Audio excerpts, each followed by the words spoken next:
All praise to the Most High God. So tonight's topic is a continuation of last Sabbath class, the Black Queen. Okay, we understand what a queen is not Queen, but Quaen. Okay, Black Queen. So tonight's topic is Black Queen Part 2, Single, Independent, and Alone. Single, independent, and alone. That's tonight's topic.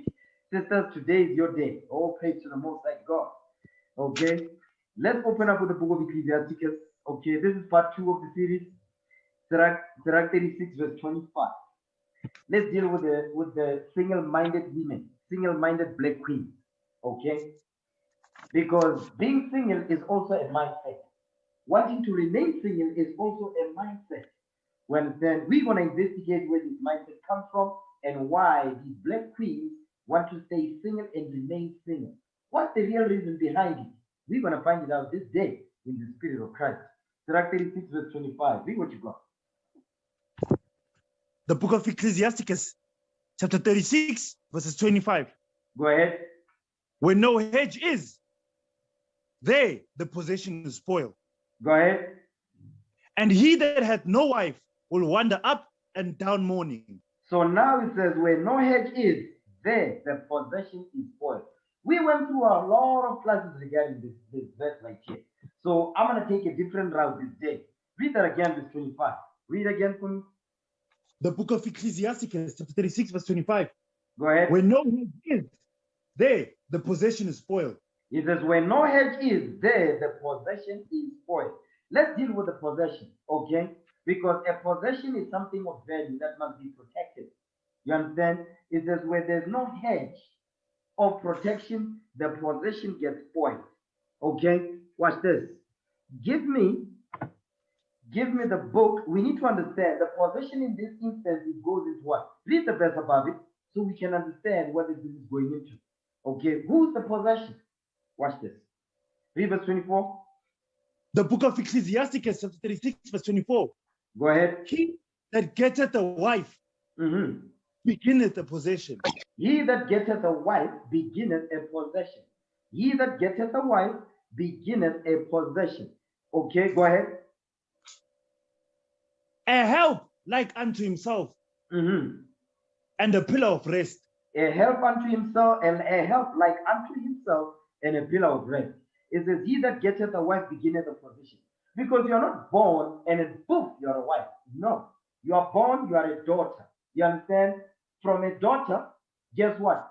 Under your father's household, you are a daughter under your father's house. You understand? And as you grow, your father and your mother will be guiding you and raising you up according to what is written in this book, preparing you to become a wife. When it's time for you to become a wife, guess what the father does? The father will hand his daughter to who? To a husband. You understand? So from your father's house, you go to your husband's house. There's no point in time when you are single. There's no single in the Bible, really, if you think about it. Because according to our customs, that says the Lord, from your father's house, you go to your husband's house. Before you become a wife, you are a possession to your father. Then from your father, you become a possession to your husband, your Lord. You understand? Read verse 24 again. The book of Ecclesiastes, chapter 36, verses 24. Go ahead. He that getteth a wife beginneth a possession. Read. A help like unto himself, and a pillar of rest. Next verse, come on. Where no hedge is, there the possession is spoiled. You see that thing? Where no hedge is, there the possession is spoiled. Because guess what? Who's the possession? The woman is the possession. You understand? The daughter. Eventually she will become a wife. But while she's still under father's roof, she's been prepared to be a wife. You understand? To be a wife. Because she's learning from her mother. You see that thing? Watch this. Give me, because we need to understand who's responsible for making sure that the possession, which is the daughter, who's being prepared to be a wife, who's responsible for protecting this possession? That's the head, right? That's the father, first and foremost. Watch this. Give me Sirach 42 verse 9. Ecclesiastes chapter 42 verse 9. Because you might be wondering, yes, I'm saying single, independent, and alone. I'm dealing with the single part. Why am I going here? It will be clear in a minute. Just be patient. Read what you got. Surah 42, verse 9. Read that. The book of Ecclesiasticus, chapter 42, verse 9. Go ahead. The father waketh for the daughter. Come on. No man knoweth. Read. And the care for her taketh away sleep when she's young. Lest she pass away the flower of her age, and being married, lest she be hated. Lest she should be hated. Read verse 9 again. The book of Ecclesiasticus, chapter 42, verse 9. The father waiteth for the daughter when no man knoweth. Read. Care for her taketh away sleep when she's young. Lest she pass away the flower of her age, and being married, lest she should be hated. So now let's deal with that, because the father is the one that's the head, first and foremost.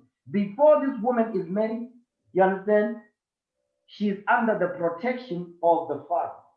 She's under the hedge of her father's roof. You understand? Watch this. It says, the father waketh for the daughter where no man knows. Where no man is there, you understand, that will eventually be the husband. Guess what? Nobody's there. It's just you and your wife and your daughters, if you've got daughters. You understand? It says, the father waketh for the daughter where no man knows. Now watch this. How does the father waketh for the daughter? Because to wait for the daughter means his job is to watch for the daughter, is to watch for her daughter, for his daughters. You understand? Watch this. Give me Sirach 7:24. This is how he does it. This is how he watches for the daughter. And the daughters is not just talking about, like in the context of us, it's not talking about my 3 daughters. It's talking about the sisters in the camp. Sister Phoebe, Sister Chloe, Sister Teboko. Those are daughters. You understand? Watch this. Sirach 7:24. Read what you got. The book of Ecclesiasticus, chapter 7, verse 24. Go ahead. Now daughters, have a care of their body. Read. And show not thyself cheerful toward them. You see what the Lord is saying is that, has thou daughters have a care for their body, meaning you must take care of them. You must teach them how they must dress according to the scriptures. You understand? You must protect them where they go, who they speak to, who their friends are, who their friends are. Because you need to know, is it a friend, or are they keeping the commandments? Because that's where your friendship must be based on. If it's not, that's not a friend. Stay away. That's the demon right there. That's the job of a father. The job of a father is to do that. You understand? Read that again, verse 24. The book of Ecclesiasticus, chapter 7, verse 24. You know what? Start at verse 23, actually. The book of Ecclesiasticus, chapter 7, verse 23. Hast thou children? Has thou children? Has thou children? Because as a father, you've got children. You understand? Your children are born. You say that was, has thou children? Okay, come on. Do what? Instruct them. You must instruct them. How do you instruct your children? We're going to read a little bit later how these children get instructed. Go ahead. And bow down their neck from the youth. When they are still young, you must make sure that you bow down their neck. You must teach them to obey. You must teach them to submit to the commandment, the rule or the law that you set in your house based on what is written. The proof of that, give me that in Genesis 18. Okay, the proof is the example of our forefather Abraham. Read what you got. Genesis chapter 18, verse 18. The book of Genesis, chapter 18, verses 18. Go ahead. Seeing that Abraham shall surely become a great and mighty nation, and all the nations of the earth shall be blessed in him. All the nations of the earth. The nations of the earth is not talking about everybody. No, he's only talking about the children of Israel. Watch this. Give me the book of Acts real quick. Okay, give me Acts chapter 3. The book of Acts. Okay, Acts chapter 3.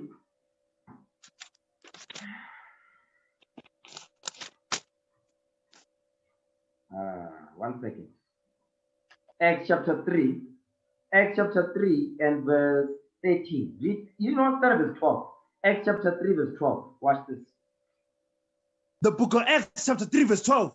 Read. And when people saw it, he answered unto the people, Ye men of Israel, why marvel ye at this?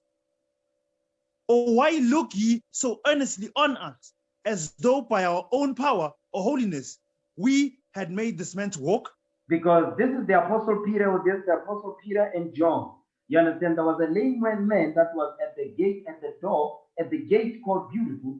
That's where the temple was, the synagogue. You understand? And he could not walk. So they healed him in the Spirit of Christ. Now he's saying, because the people were marveled when they did that. So now the Apostle Peter is saying, why are you marveling? Because as though we did this. No, the Lord did this thing. You understand? But who is he who is he addressing? He says, ye men of Israel. So he's talking to the Israelites. So the people that was in the synagogues and all of that, that was the Israelites that were going to teach the gospel. Next verse. Watch this. Come on. The God of Abraham. The what? The God of Abraham. The God of Abraham. Go ahead. And of Isaac. And of Jacob. Read.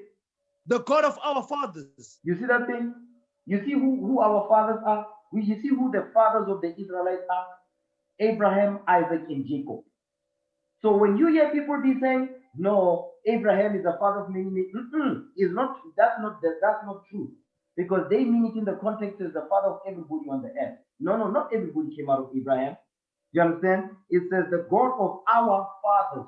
Which fathers? Abraham, Isaac, and Jacob. And who's the our fathers? Who's the fathers? Who are they the fathers of? The fathers of the children of Israel in verse 12. You understand? That's what he's talking about. So go back to Genesis 18 now.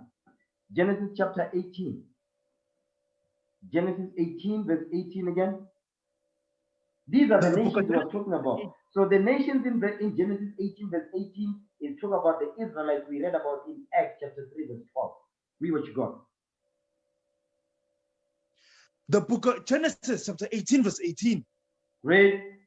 Seeing that Abraham shall surely become a great and mighty nation, and all the nations of the earth shall be blessed in him. The nations of the earth that will be blessed in Abraham is the 12 tribes of Israel. Go ahead. For I know him, that he will command his children and his household after him, and they shall keep the way of the Lord, to do justice and judgment, that the Lord may bring upon Abraham that which he hath spoken of him. Because the Lord made a promise to our forefather Abraham, and Abraham is our forefather. He had great faith. You understand? But you see what Abraham did? He says, I know him, that he will command his children and his household after him. You see that thing? That's what a father does as a hedge. A father is a hedge who will make sure that he instructs his children after him based on what is written. You understand? Because our forefather Abraham, he was perfect before the Lord. He kept the commandments and he taught his children and his household, his wife and the servants that were under them, the laws of the Most High God. You understand? So our forefather Abraham, he had his house in order. Understand that? So let's go back to Sirach 7. Okay, Sirach 7, verse 23 again. The book of Ecclesiasticus, chapter 7, verse 23. Hast thou children? Instruct them and bow down their neck from their youth. Because that's what our forefather Abraham did with Isaac and his wife and all the servants that were under his roof. You understand? He made sure that they obeyed. He taught them the way of the Lord that is God, the God of Israel. Go ahead. Hast thou daughters? Have a care of their body. You see that thing? Hast thou daughters? Have a care of their body. You must make sure that you take care of their body, their mind. You instruct them how they must think, how they make decisions based on what is written. How to spot a Negro from a mile out. That's what a job of a father is to do. You spot a Negro from a mile out. So with the sisters, with the councils that we've had, how to spot a Negro. Go ahead.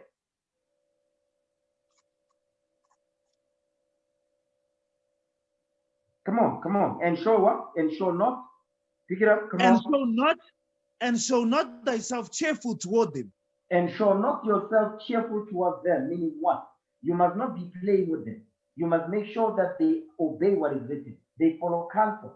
That's your job. That's the job of a father. You understand? So now, that's when it says where no hedge is, the position is spoiled, because a head, the job of a hedge, a leader, a father, is to do what? Is to protect the head, is to provide. You see that thing? Is to provide, to provide and to protect. and to teach and guide. That's the job of a father. That's how you make sure that the possession doesn't get spoiled. You understand that? Watch this. Give me the book of the history of Susanna, chapter 1, verse 1. The history of Susanna. Okay, it says, "Has thou daughters? Make sure that you have a care of their body." You understand? And show not yourself cheerful towards them. I'm going to show you examples of our foremothers in the past. You understand? That were not spoiled. Watch this. History of Susanna, chapter 1, verse 1. Read what you got. The history of Susanna, chapter 1, verse 1. Read. There dwelt a man in Babylon called Joachim. And he took a wife whose name was Susanna, the daughter of Celsius. Celsius, the daughter of Celsius. Go ahead. The daughter of Celsius, a very fair woman, and one that feared the Lord. You see that part right there? It says a very fair woman and one that feared the Lord. So not only was she bad to the bone, but she feared the Most High God. She kept the commandments. Next verse. Go ahead. Her parents also were righteous. You see that thing right there? That's how she feared the Lord, because her parents were righteous. They kept the commandments. They taught her the commandments. Read. And taught their daughter according to the law of Moses. They taught. So you see that part right there? They taught. So when it comes to teach, you have to sit down and instruct them. That's your job. He says, and they taught. That means, give me Sirach 25 and 1. Watch this. He says, they. This is husband and wife. What did they do? They taught their daughter according to the law of Moses. Watch this. Sirach 25, verse 1. Watch this. The book of Ecclesiasticus, chapter 25, verse 1. Read. In 3 things I was beautified, and stood up beautiful both before God and men. The unity of brethren, the love of neighbors, Read. a man and a woman that agree together. No. It says a man and a what? A man and a wife that agree together. A man and a wife that agree together. So in order for them, the husband and wife, to be able to teach their daughter Susanna the law of Moses, they had to be on one accord. You see that's how this man built a hedge in his house. He made sure that the wife was in accord, was in 100% behind him. They were in full agreement. The wife's mind was after the husband's mind. They were on one accord. You understand? It is a man and a wife that agree together. So because they agreed together, they spoke the same thing, they believed the same thing, they were able to teach their daughters the laws of the law of Moses. For her to fear the Lord, because they spoke the same thing. Now go back to where was that? The history of Susanna, chapter 1, verse 3. Read that again, verse 3. The history of Susanna, chapter 1, verse 3. Her parents also were righteous. Read. And taught their daughter according to the law of Moses. Come on. And did what? And taught their daughter according to the law of Moses. We're going to come back to that in just a second. They taught. Watch this. Give me the book of Judith, chapter 8, verse 28. Judith, chapter 8. Here's another foremother. Okay.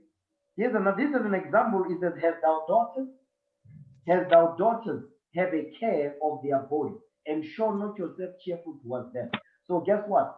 Susanna's parents, they were not cheerful towards her. They taught her. They made sure that she's taught and she understands what she's taught and she's applying what she's being taught. Read what you got. Judith, chapter 8, verse 28. Watch this. The book of Judith, chapter 8, verse 28. Go ahead. Then said Ozias to her, all that thou hast spoken with a good heart. Read. And there is none that may gainsay thy words. Come on. For this is not the first day wherein thy wisdom is manifested. Read. But from the beginning of thy days, all the people have known thy understanding, because the disposition of thy heart is good. Because the disposition, meaning the character of her mind, is good, meaning according to the commandment. But the key you want to notice here is, for this is not the first day wherein thy wisdom is manifested. Meaning Judith, she had a reputation. She had a reputation of being a righteous sister. She had that reputation among the men, the governors, the leaders of Israel. Let me put it that way, in case there's a feminist hiding up in here, or a simp hiding up in here. Read that again, verse 29. The book of Judith, chapter 8, verse 29. For this is not the first day wherein thy wisdom is manifested. But from the beginning of thy days, all the people have known thy understanding, because the disposition of thine heart is good. Because the disposition of thine heart is good. It says, it's not the first day wherein thy wisdom is manifested. She had a good reputation, she had a good name. It says, but from the beginning of thy days, all the people have known thy understanding. From the beginning of her day, meaning from the time she left her parents' house. From the time she was in her parents' household, you understand, under the protection of the father and the mother. Guess what? From the time to the time when she's married now to her husband, she was known to her to be a righteous sister, because her parents taught her the law of Moses also. Watch this. Give me Judith chapter 8 verse 1. Watch this. The book of Judith chapter 8 verse 1. Now at that time, Judith heard thereof, which was the daughter of Merari. So Judith was the daughter of Merari. Watch this. The son of Ox, the son of Joseph, the son of Oziel, the son of Elsia. Elsia, go ahead. The son of Elsia, the son of Ananias, the son of Gideon, the son of Raphaim, the son of Actito, the son of Eliu, the son of Eliah, the son of Nathaniel, the son of the son of Nathaniel, the son of Samai, the son of Salasatai, the son of Israel. So now they're giving you the fathers that came from her father. The fathers that her father comes from. Let me put it that way. So now they are listing the lineage, you understand, of our foremother Judith. You understand? Judith, her parents also, Merari, taught his daughter the law of Moses together with his wife. Now read verse 2 now. Watch this. And Manasseh was a husband of a tribe and kindred who died in the barley harvest. So what you want to notice is that, you see, you understand, the reason why from the beginning of her days, meaning from her youth, meaning from her father's house, she was taught the laws of Moses, just like our foremother Susanna was taught. That's how you make sure that the possession is spoiled, is not spoiled. Because our forefathers had a system that the Most High God implemented, which is the Bible. How to make sure that the possession is not spoiled, which is your daughter. Particularly, I'm not saying the sons are not supposed to be taught. That goes without saying. But I'm dealing with the daughters now. You understand? Because today they become black queens. They are not righteous sisters no more. They are queens now. So we have to rebuke that and correct it so we can reset it back to how it was as we're reading that says the Lord. You understand? Read verse 2 again. The book of Judith chapter 1, the book of Judith chapter 8 verse 2. And Manasseh was a husband of a tribe and kindred who died in the barley harvest. So now from the father's house, she was what? She went to her husband's house. You see that thing? There was no point there's no a point in any time where in her life she was single in terms of what? She was single. Meaning she had no hedge over her. Because she was under her father's roof, Merari. From there she went to her husband's house, Manasseh. From there she was under who? She was under the governors of Israel. Ozias was one of them. You see that thing? That's why when she's talking, Judith 8:28, read verse 28 again. The book of Judith, chapter 8, verse 28. Read. Then said Ozias to her, all that thou hast spoken with a good heart, and there is none that may gainsay in thy words. So now she was under the governors of Israel. Ozias is one of them. See, there was no point where Judith was without a hedge. You see that thing? Because guess what? That's what we're reading. These are examples what wrong. Because guess what the parents did? The parents taught the law of Moses, just like Susanna's parents did. Watch this. Go back to Susanna now. History of Susanna, chapter 1, verse 3 again. History of Susanna, chapter 1, verse 3. Mm-hmm. Her parents also were righteous. Read.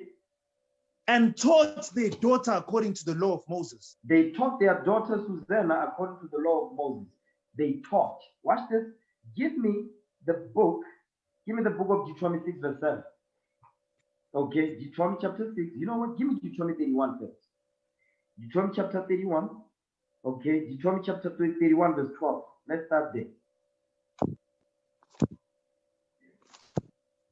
The book of Deuteronomy, chapter 31, verse 12. Read. Gather people together, men and women, and children. And what? And thy children. The book of Deuteronomy, chapter 31, verse 12. Gather the people together, men and women, and children. And what? And children. And children. It says, gather the people together, men and women and children. So when you read this verse, you need to see nation building here. You see that thing?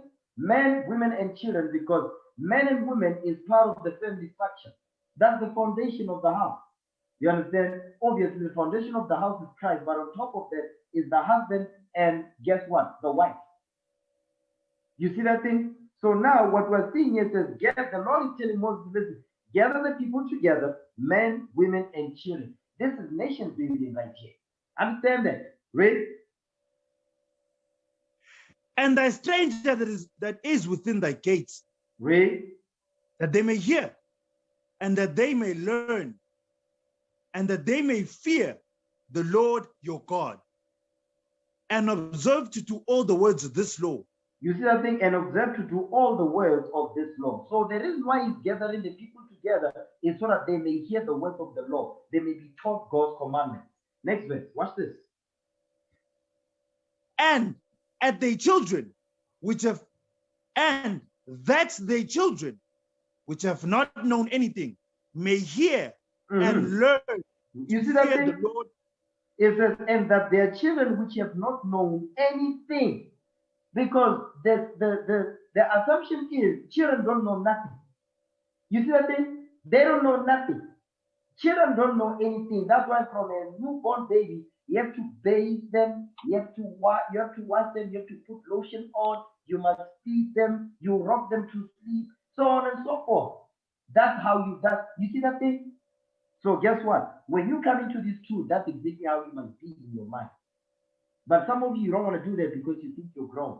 That's why simple things will just be confounding, brother. Okay? Read that thing again, verse 13. The book of Deuteronomy, chapter 31, verse 13. Go ahead. And that their children, which have not known anything, read, may hear and learn to fear the Lord your God. Read. As long as you live in the land, whither you go over Jordan to possess it. You see that thing right there? That the children which have not known anything, they don't know nothing. Meaning what? They don't know right from wrong. So the job of a father is to make sure that they know right from wrong. And the woman, the wife is supposed to implement them things that the husband is implementing to what? To make sure the house runs smooth. That's the point. That's why it says gather men, women, and children. You see that thing? To make sure that these children that don't know right from wrong, they must be taught God's commandments so they know right from wrong. You see that thing? Deuteronomy 6 verse 7. Read that. The book of Deuteronomy chapter 6 verse 7. Go ahead. And thou shalt teach them diligently unto thy children. Now stop right there. Thou shalt teach them diligently unto thy children. Meaning over and over you must repeat. Over to make sure that, listen, you must beat the laws of God into their spirit. You have to. You understand? You must beat it, you must beat the laws of God into them. They must breathe and think. Even their conversation must be about what is written in this book. That's the point. You understand? That's why it says you must teach them diligently unto thy children. That's what Susanna's parents did. That's what Judith's parents did, because they were following the guidelines that were set before them. You see that thing? That's how you make sure that their possession is not spoiled. You make sure that their possession is the mindset, the mind is not corrupt. Unlike our sisters today, where their mindset is corrupt. You understand? And when the scriptures come out, they twitch like iRobot. You see that thing? Read that thing again. Deuteronomy 6 verse 7 and finish it up. The book of Deuteronomy chapter 6 verse 7. Read. And thou shalt teach them diligently unto thy children. Go ahead. And shalt talk of them when thou sittest in thine house. Read. And when thou walkest by the way. Mm-hmm. When thou liest down. And when thou risest up. You see that thing? You must teach them diligently unto thy children. Now he's going to tell you how you must do it. It says, you shall talk of them when thou sittest in thine house. When you are in the house, you must talk about the commandments. And when thou walkest by the way, when you're walking with them, it must be about the scripts. And when thou liest down, and when thou risest up. Meaning what? 24/7, it must be the commandments of the Most High. That's what the Lord is saying. Because 24/7, Esau is pushing garbage out in the world. So guess what? The Lord is saying, you must do the same. 24/7, it must be the laws of the Most High God. The conversation must be as it becomes the gospel of Christ. That's what he said right there. You understand? That's how you make sure that the position is not spoiled. You see that thing? Watch this. Give me the book of Ecclesiastes 28 verse 24. Surah 28 verse 24. Remember it says, where no hedge is, there the possession is spoiled. The job of a father is to make sure that their possession is not spoiled. And this is how you do it as it is written. I don't have to think about nothing. I don't have to come up with my own way. It's written already. You just have to follow the guidelines. Read that. Surah 28 verse 24. Read what you got. The book of Ecclesiasticus, chapter 28, verse 24. Read. Look that thou hedge thy possession about with thorns, and bind up thy silver and gold. You see what he's saying? This is a commandment right there. It says, look that thou hedge thy possession about with thorns. It says, make sure that you hedge your possession with thorns. Because guess what? The thorns around your position is acting as a defense. Those thorns is what? Is the laws of the Most High God to defend against any evil that will come. You see that thing? So you must make sure that you hedge your possession about with thorns and bind up thy silver and gold, because those are possessions. You see that thing? You must protect your possession. This is how you do it. You teach them diligently the laws of the Most High God. When they sleep, when they wake up, when they walk by the way, when they're sitting down, it must be about the commandments of the Most High. That's what it says right there. That's how you make sure the possession is not spoiled. You understand? So watch this. Go back to Ecclesiasticus now. Sirach 26, same book. Sirach 7 now. Sirach chapter 7, verse 25. Watch this. Remember now, we are making sure that the possession is not spoiled in the house before they are given in marriage. You see that thing? So by the time they are given in marriage, they are not going to embarrass us out there. They are going to follow the commandment, the instruction, and the teaching that they were taught in the house. Watch this. Sirach 7, verse 25. Read what you got. The book of Ecclesiasticus, chapter 7, verse 25. Marry thy daughter. You see that thing? Now, after you've taught your child, it is now you can marry your daughter. You see that thing? Because that's how you watch. That's how you watch for your daughter. You understand? Hold this. We coming back to Sirach 42. Let's go back then. Then we're gonna come back to Sirach 7. Sirach 42, verse 9 again.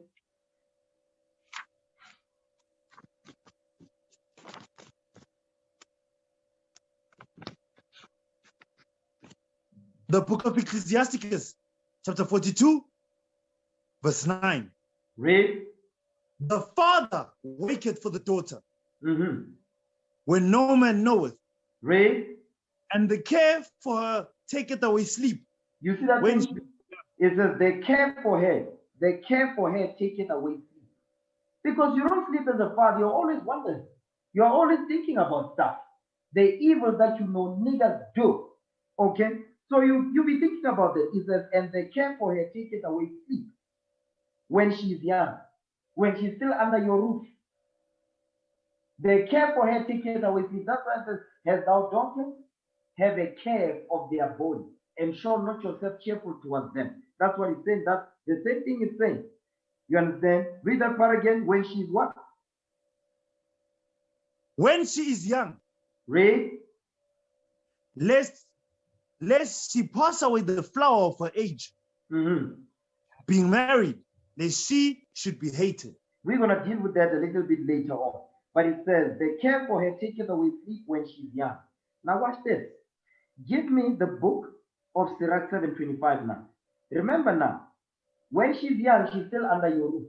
Your job is to make sure that you instruct her and not show yourself cheerful towards her. Meaning, don't play with her when it comes to the commandments of the Most High. Don't be doing that. Make sure that you instill God's laws in her spirit. Okay? Watch this. Give me Sirach 7:25.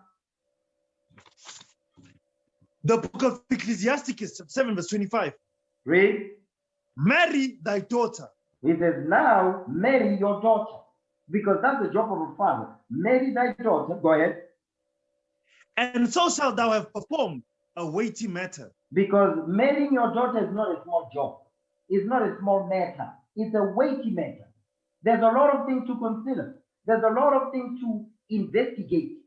There's a lot of proving that must go on. You see what I'm saying? There's a lot of investigation that a father needs to do. Because if you're going to be marrying my daughter, you understand? Or any of the sisters in the camp, because your daughters too. Guess what? I need to see the Negro. The Negro needs to be around me. I need to know this. You understand? I need to know what type of spirit is rolling in.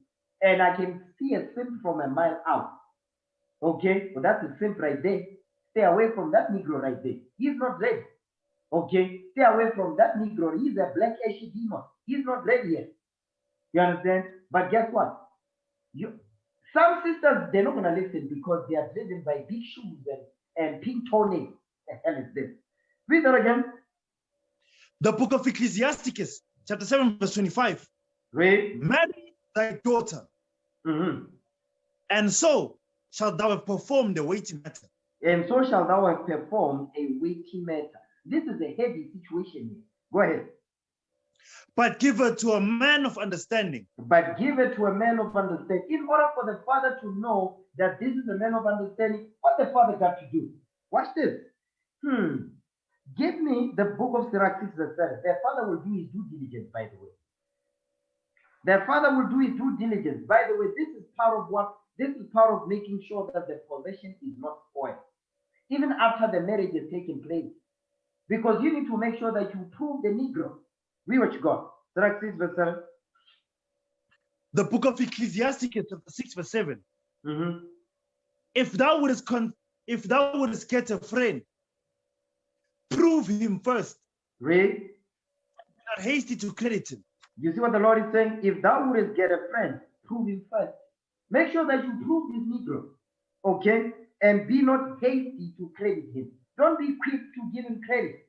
You must investigate the Negro. And as fathers, that's exactly what we're gonna give you tools, that says the Lord, how to investigate a wicked Negro, to find out what type of Negro he is.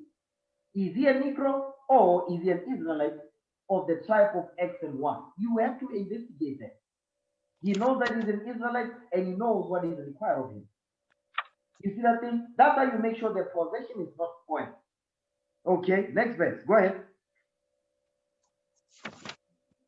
For some man is a friend for his own occasion. Because all he cares about is just to get his rocks off. That's all he cares about. And he will make sure that what? He catches you in his neck. You see that part right there? It says, for some man is a friend for his own occasion. He don't care. You see what I'm saying? Go ahead. And will not abide in the day of thy trouble. He says he's not going to abide in the day of thy trouble. When trouble comes, he's going to skip town. What is the trouble making reference to? Let's say you have sex with him, then you fall pregnant. He disappears. That's the trouble he's talking about. You see that thing? He has sex with you, you fall pregnant, he tells you, go and have an abortion. That's the trouble. That's the point right there. Okay, watch this. Give me the book of Tobit. Okay, give me Tobit 5 verse 13. Tobit chapter 5 verse 13. This is how you make sure that the position is not spoiled. The father's job is to do that thing. I hope you sisters are listening this day. Read what you got. Tobit 5 verse 13. Come on. The book of Tobit, chapter 5, verse 13. Read. Then Tobit said, Thou art welcome, brother.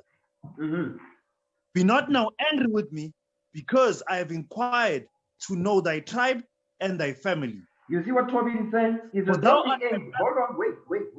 You see what Tobit is doing an investigation, because he's asking this man, which tribe are you from? You understand? He's trying to figure out. Start at verse 10. Watch this. Let's read verse 10 and we're going to read down. Because Tobit is doing some investigations about this man that is going to be traveling with his son. Read what you got. Watch this. The book of Tobit, chapter 5, verse 10. Then Tobit said unto him, Brother, show me of what tribe and family thou art. Now, hold on. You know what? Jump up to verse 8. Read verse 8. The book of Tobit, chapter 5, verse 8. Read. Then he said unto him, Go and tarry not. So he went in and said to his father, Behold, I have found one which will go with me. Then he said, Call him unto me. You see what Tobit is saying? Now Tobit is telling his son Tobiah, said, okay, you found somebody that is going to accompany you, no problem. Bring him here. I want to see him. Bring him here. Go ahead. It's like the sister is saying, no, I've seen a brother, I like him. I've seen a brother in the camp, I like the brother. Okay. Which brother? That brother right there. That brother right there? Yes, that brother. Okay. So guess what? We might not necessarily say, yeah, we're gonna tell you, we're not gonna divulge information, but we'll say, no, the brother is not ready yet. You see that? The brother is not ready yet. But if the brother is got good report, he's got a good name, you understand? He's made a good name for himself in Israel. He does not cause trouble and all of that stuff. When he's got issues, he deals with them based on the counsel he receives. Guess what? We talk to the brother. Okay. But the point is, Tobit, that's what he's doing. He's telling Tobiah, listen, bring him here. What is Tobit going to do? He's going to prove his faith. Go ahead. Then he said unto him, Call him unto me, that I may know of what tribe he is, Read. Whether he be a trusty man to go with thee. You see what he's saying? Yeah, I want to find out which tribe he's from and whether he's trustworthy to go with you. Okay, go ahead. So he called him, and he came in, and they saluted one another. Read. Then Tobit said unto him, Brother, show me of what tribe and family thou art. You see that thing? It says, show me what tribe and family thou art. Meaning what? I want to know which tribe you come from and what type of family you come from. What type of upbringing do you have? You understand? Are you coming from a line of crazy people in your household? So those are the type of things we need to know. Go ahead. To whom he said, Dost thou seek for tribe or family, or an hired man to go with thy son? You see that thing? He's been defensive. The point is, because you see the question is asking back, he's asking questions with questions. He's supposed to be providing answers, but guess what? Instead of responding, he's asking a question with a question. That's a red flag right there. He's been defensive. Yeah, you see that thing? Go ahead. Then Tobit said unto him, I would know, brother, thy kindred and name. You see, Tobit is still going, listen, I still want to know your kindred and your name. I still want to know you. Go ahead. Then he said, I am Azarias, the son of Ananias the great, and of thy brethren. And of thy brethren. Go ahead, watch this. Then Tobit said, Thou art welcome, brother. Be not now angry with me, because I have been quiet. Hold on. Wait. What did Toby say? Be not what? Be not now angry with me. He says, be not now angry with me. Why is he saying that? Because verse 11 tells you that. He says, to whom he said, dost thou seek for a tribe or family or an hired man to go with thy son? Because guess what? He was not answering the question in a calm manner. He was answering the question being angry and upset. That's why Toby is saying, be not now angry with me. You see that? Read. Be not now angry with me, because I have inquired to know thy tribe and thy family. You see that thing? Don't be upset because I want to investigate. I'm inquiring of your tribe and the family you come from. Are you from a good stock or no? It's very important to know that. Okay, go ahead. For thou art my brother, of an honest and good stock. For I know Ananias. You see that thing? He says, hold on. He says, because I know. The reason why he's saying you come from a, he says what? He says, for thou art my brother, of an honest and good stock. He comes from an honest family. They keep the commandment. You understand? They are morally, they have a good moral standing. You see that thing? As according to the law. It says what? And a good stock. For I know Ananias is because I know Ananias. You see what I'm saying? He says, oh, I know Ananias. He's a good man. You see that thing? You're coming from a good stock. Go ahead. For I know Ananias and Jonathan, sons of the great Samias, as we went together to Jerusalem to worship, and offered the firstborn and the tenth of the fruit, and they were not seduced with the error of our brethren. My brother, thou art of a good stock. You see that thing? He says, not only do I know Ananias, Jonathan, sons of the great Samias, but guess what? We traveled together to Jerusalem. You see that thing? So he had time to know these men because they will go to Jerusalem for the feast and all of that. They will dwell there. They will conversate. So he would see whether it's about the business of the Most High God or not. So he knows that. So he's doing his due diligence to make sure that their possession is not spoiled. You see that? Watch this. Give me Tobit chapter 7, verse 7. The book of Tobit, chapter 7, verse 7. And blessed him, and said unto him, thou art the son of an honest and good man. But when he had heard that Tobit was blind, he was sorrowful and wept. You see that thing? So now what I want to show you here is that this is Reguel now. Now they are with Reguel. This is Tobias' father-in-law. So what's happening here, Reguel is telling Tobias, listen, it says, and blessed him and said unto him, thou art the son of an honest and good man, meaning Tobit. Meaning Tobit had a good name. You understand? Tobit had a good name. He did not have an ill name. Like some of the brothers and sisters up in here. They've got an ill name. Now he's saying, he says he had a good name upon him. That's why he was known of his good deeds and of his reputation and of his good mindset. You understand? Now, watch this. Give me Sirach 37 verse 12. Ecclesiasticus chapter 37 verse 12. I'm going somewhere with this. So just pay attention, take note. Okay? Commit these things to memory. Sirach 37 verse 12. Watch this. The book of Ecclesiasticus, chapter 37, verse 12. Go ahead. But be continually with the godly man. You see that thing? Be continually, not sometimes. No, continually, all the time. So that means you surround yourself with those that are about the Father's business, and you understand the scriptures the same way, and you believe the same thing. You see that thing? Read.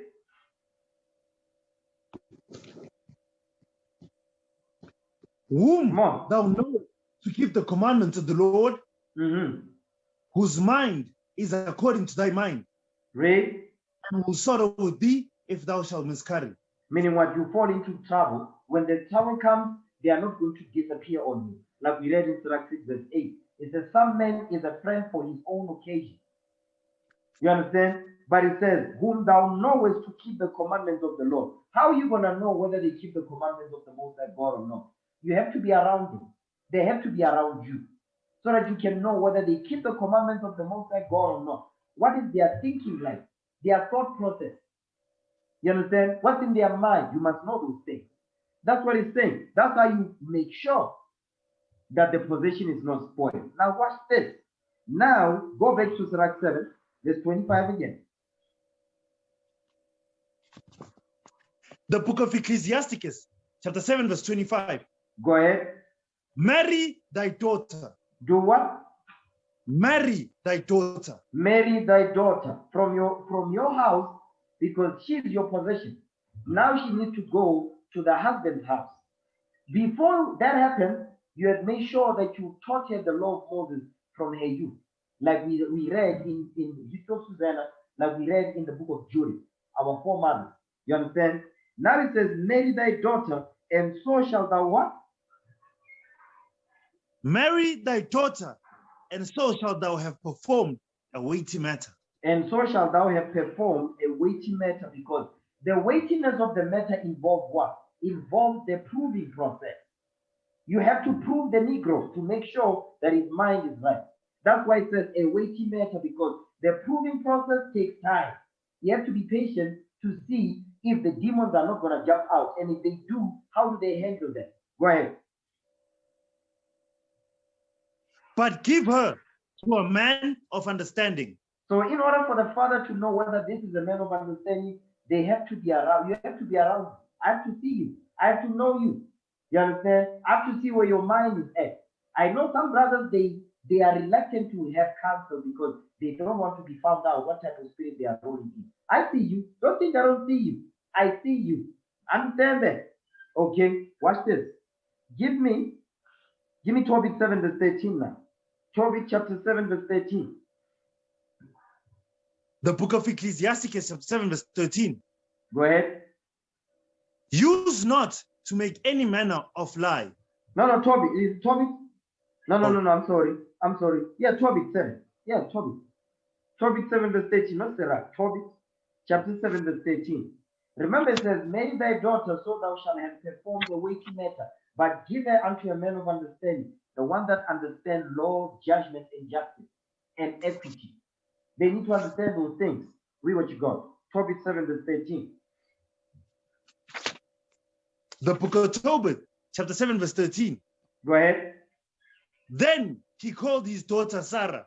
Mm-hmm. Then he called his daughter Sarah, and she came to her father.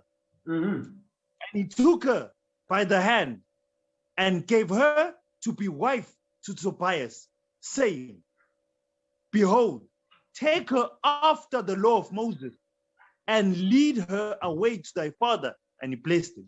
So now you see the process? It says, take her after the law. It says she came to her father.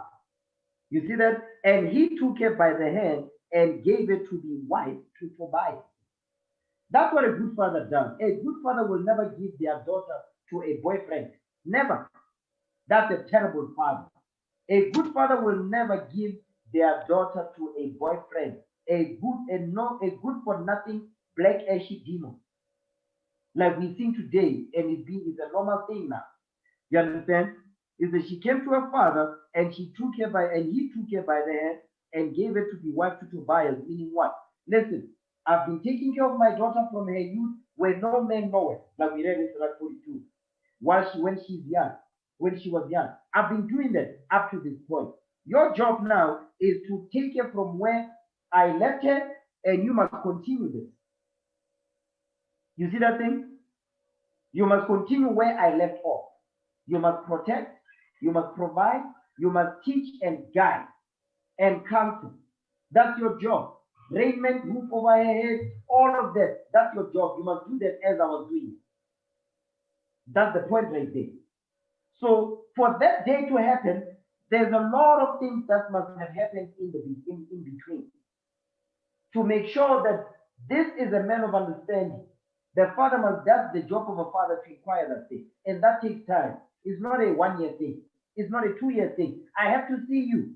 I have to see the growth in the spirit. I need to see when trouble comes, how do you handle that? Can you keep a job? You see that thing? Are you full of excuses, just full of BS? Is that the case? Because if that's the case, you're not ready to be married. You're not ready to take a wife yet. You see that thing? Watch this. Go back to Sirach 42, Ecclesiasticus, chapter 42. Okay, Sirach 42. Watch this. Sirach 42, verse 9. Go back there. The book of Ecclesiasticus, chapter 42, verse 9. The beauty of heaven. No. Sirach 42, verse 9. Come on. The book of Ecclesiasticus, chapter 42, verse 9. The father waketh for the daughter. No man knoweth. Read. And the care for her taketh away sleep when she is young. Read.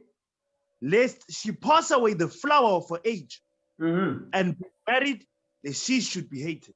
So now what you want to, the job of a father is also to make sure that his daughter does not pass the flower of her age. Meaning what? She does not reach menopause before she what? She's married. She must not go beyond that. You see that thing? The flower of the age. Let's deal with it. Give me the book of Leviticus 15. Okay? Give me Leviticus chapter 15 and verse 24. Watch this. It says, lest she pass the flower of her age. Leviticus 15, verse 24.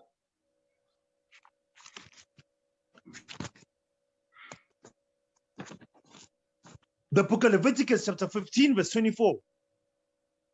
And if any man lie with her at all, and her flowers be upon him. And her what? And her flowers be upon him. And her flowers be upon that man. Go ahead. He shall be unclean 7 days, and all the bed whereupon he lieth shall be unclean. So now this is when the woman is on a menstrual cycle. You understand? That's why it says, and her flowers be upon him. Jump up to verse 19. Jump up to verse 19. This is when a woman is on a menstrual period. Okay? Read verse 19. Watch this. The book of Leviticus, chapter 15, verse 19.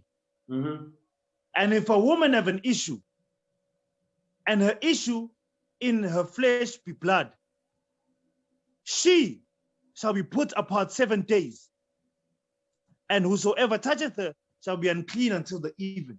You see that thing? She's unclean 7 days. So for 7 days, she cannot be dealing with no man. You understand? Because she's unclean. Until the 7 days are done, she cannot be dealing with no man. Now, verse 24 is continuing the thought, because it says, now he's explaining the issue, which is the issue of blood. Verse 24 is calling it what? Her flowers be upon him. That's why it says, when she passes the flower of her age, meaning she's no longer going through that. She's no longer having menstrual cycles no more, because she's reached menopause now. So the job of a father is to make sure that she does not reach menopause and before she's married. The job of a father is to make sure that she does not go past menopause without being married. So it's to make sure that when she gets to a specific age, now you must what? You must marry your daughter off to a man of understanding. You understand? That's what is going into here. Watch this. Give me 1 Corinthians chapter 7, verse 34. 1 Corinthians chapter 7 and verse 34. Watch this.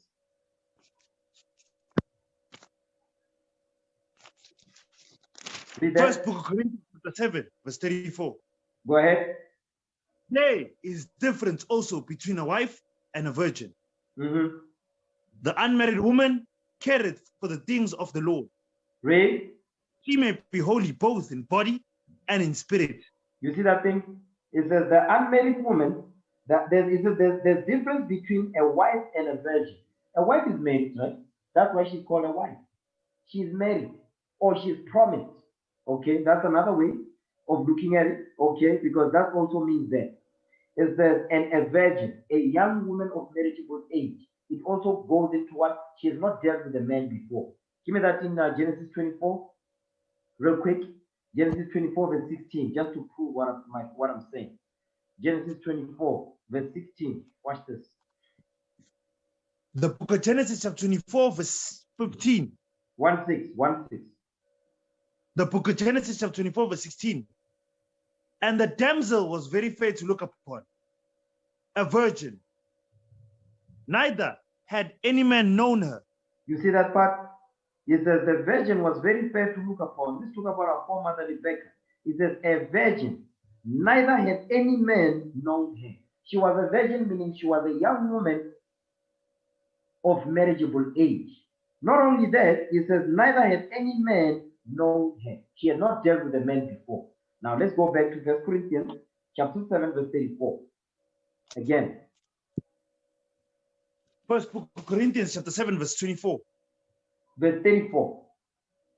First book Corinthians chapter 27, verse 34. No, 7 verse 34. Come on, stay focused. First book Corinthians chapter 7, verse 34. There is difference also between a wife and a virgin. The unmarried woman careth for the things of the Lord. Because right now, watch this. As long as while she's still under her father's roof, she cares for the things of the Lord and to obey her father's roof.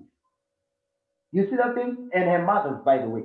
Her parents' rules of the house, which is according to the laws of the Most High God. How she must conduct herself based on what is written, based on the commandment that the Father has given. You understand? So it says she's gonna care for the things of the Lord.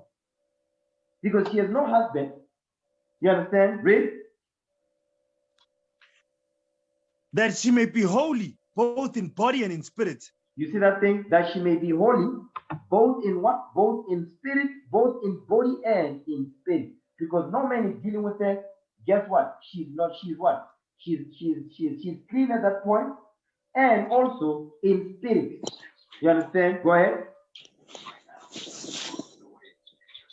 But she that is married careth for the things of the world. But she that is what? But she that is married careth for the things of the world. Read. How she may please her husband. You see that thing? But it says, but the married woman, she cares for the things of the world. He's going to be specific. How she may please her husband. Because the things of the world is talk about what? The things that she has to do for her husband in the house. How to guide the house, teach the kids, and so on and so forth. You understand? It goes into that. Now read verse 36. First book Corinthians chapter 8, verse 36. But if any man think that he behaveth himself uncomely toward his virgin, if she pass the flower of her age, and need so require, let him do what he will. He sinneth not that they marry. So now he's saying, now the woman has passed the flower of the age. Now she's reached menopause. He says they can get married. So if it so happens that the man does not want to deal with this woman, she's past menopause and all of that. He says, you know what, I want to deal with the things of the Lord, but I'm marrying you either way.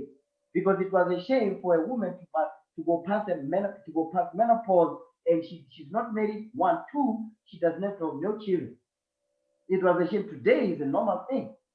But what he's saying here is that it says, if she passed the flower of her age and need so require, let him do what he will. He sinneth not, let them marry. So they can get married. If he's not dealing with the woman sexually and all of that, he says it's not a sin. You understand? Because usually when men and women get married, guess what happens? Sex happens. Guess what happens with the sex? What comes with the sex? Children come with sex. You see that? So now, I just wanted to explain to make sure that it's plain to understand what it means when it says she passed the flower of her age. Now, watch this. Let's go back to Sirach 42, verse 9 again. Sirach 42, verse 9.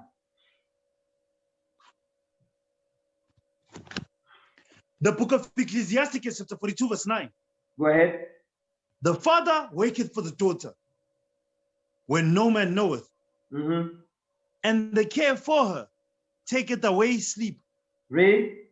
When she's young, let she pass away the flower of her age. And being married, lest she should be hated. Meaning what? Because once she's married and she's past the flower of her age, you understand? It's difficult for her to get children. It doesn't mean she will not get them, but it's going to be difficult for her to get children. That's the point. That's why it says, lest she should be hated. She will be a reproach. Because look what happened to our foremother Hannah in the book of Samuel. She could not conceive, and Penina was constantly what? Was constantly mocking the sister because she could not have children. You see that thing? Because it was a reproach back then. You read the book of Luke, our foremother Elizabeth was the same way. She said, they said, let that be a reproach. Let's read that actually. Let's read that in the book of Luke. Okay, because now I'm just saying it. Let's read that. Luke chapter 1. Give me Luke chapter 1 and verse. Luke 1 verse 24.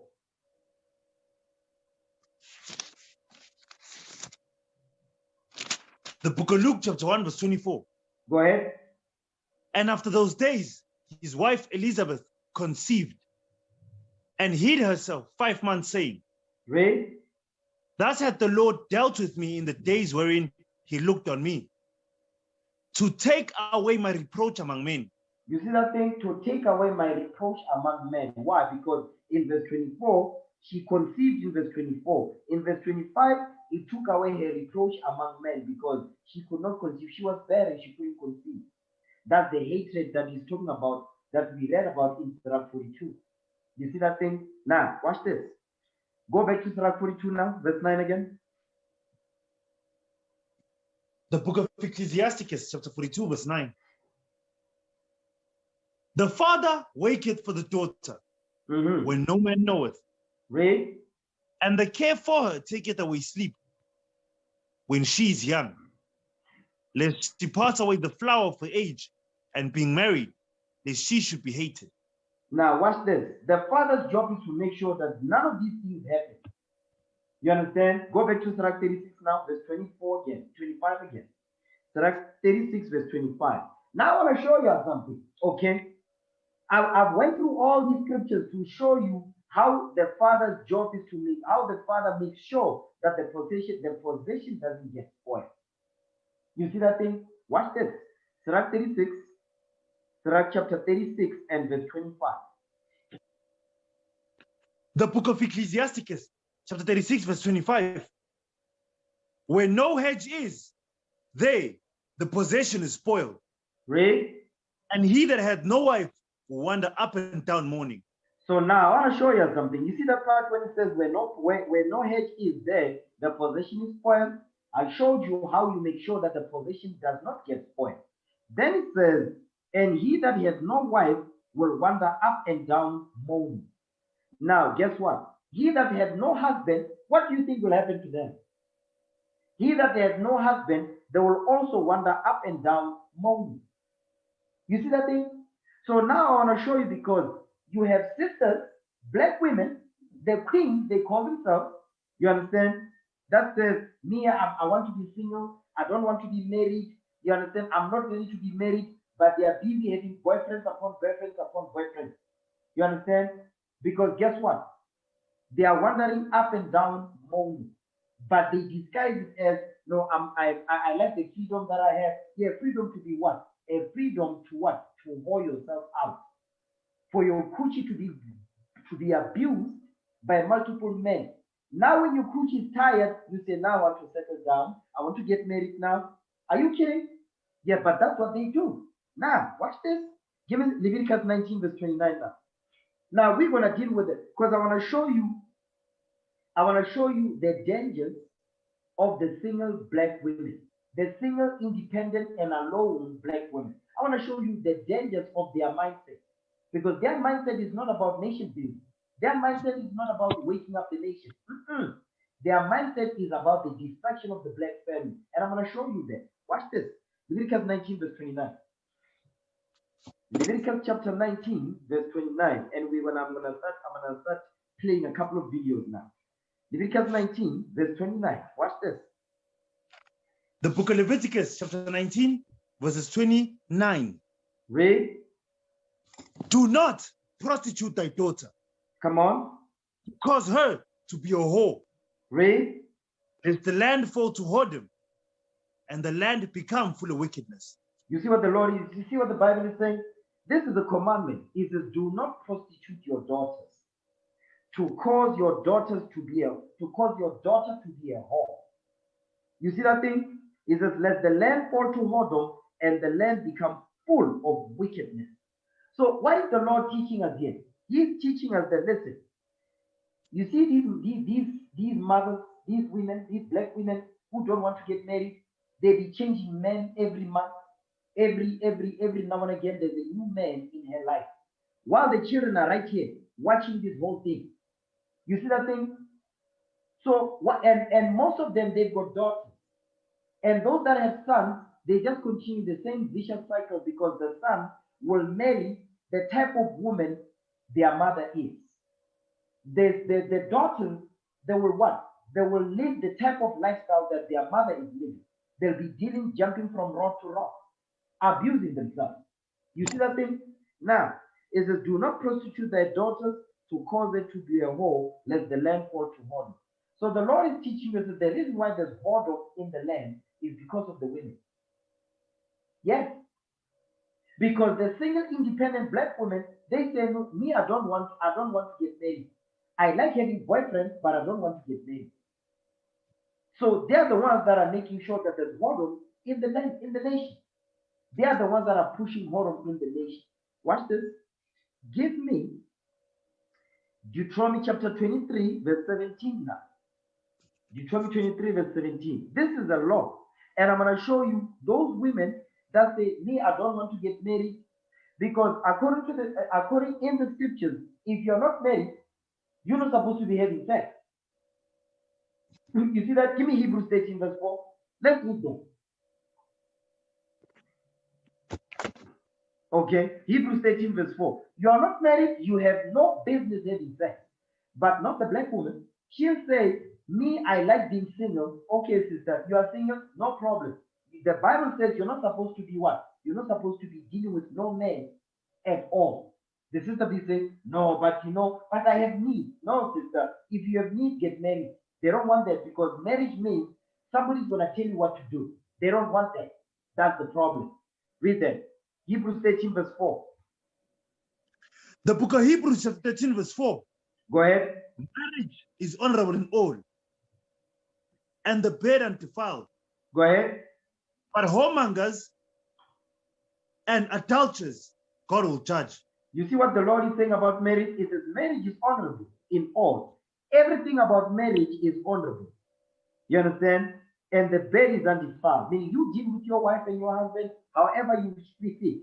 You understand? But it says, but whoremongers and adulterers, God will judge. Because a whoremonger is dealing with what? Give me that in Surah 23, verse 17. This is what a whoremonger deals with. But whoremongers and adulterers, God will judge. Surah 23, verse 17. Read that.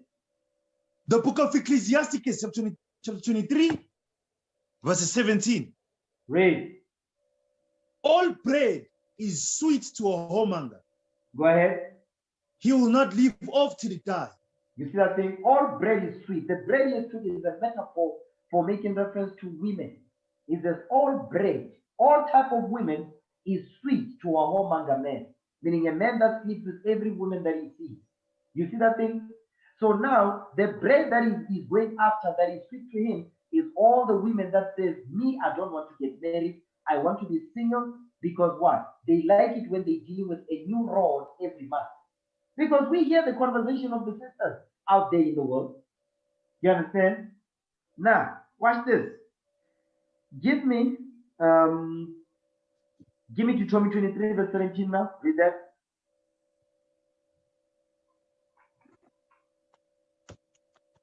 The book of Deuteronomy, chapter 17. 23, verse 17. Come on. The book of Deuteronomy, chapter 23, verse 17. Read. There shall be no whore of the daughters of Israel. Read. Nor a sodomite of the sons of Israel. So now watch this. It says, there shall be no whore of the daughters of Israel. That's a commandment. That's a law. No prostitutes in the nation of Israel. Meaning what? No, there must not be any woman that is having sex that is not married. That's what God is saying. Because that's a whore in the sight of God. You see that thing? Next verse. Watch this. Thou shalt not bring the hire of a whore. The what? The hire of a whore. the hire of a whore.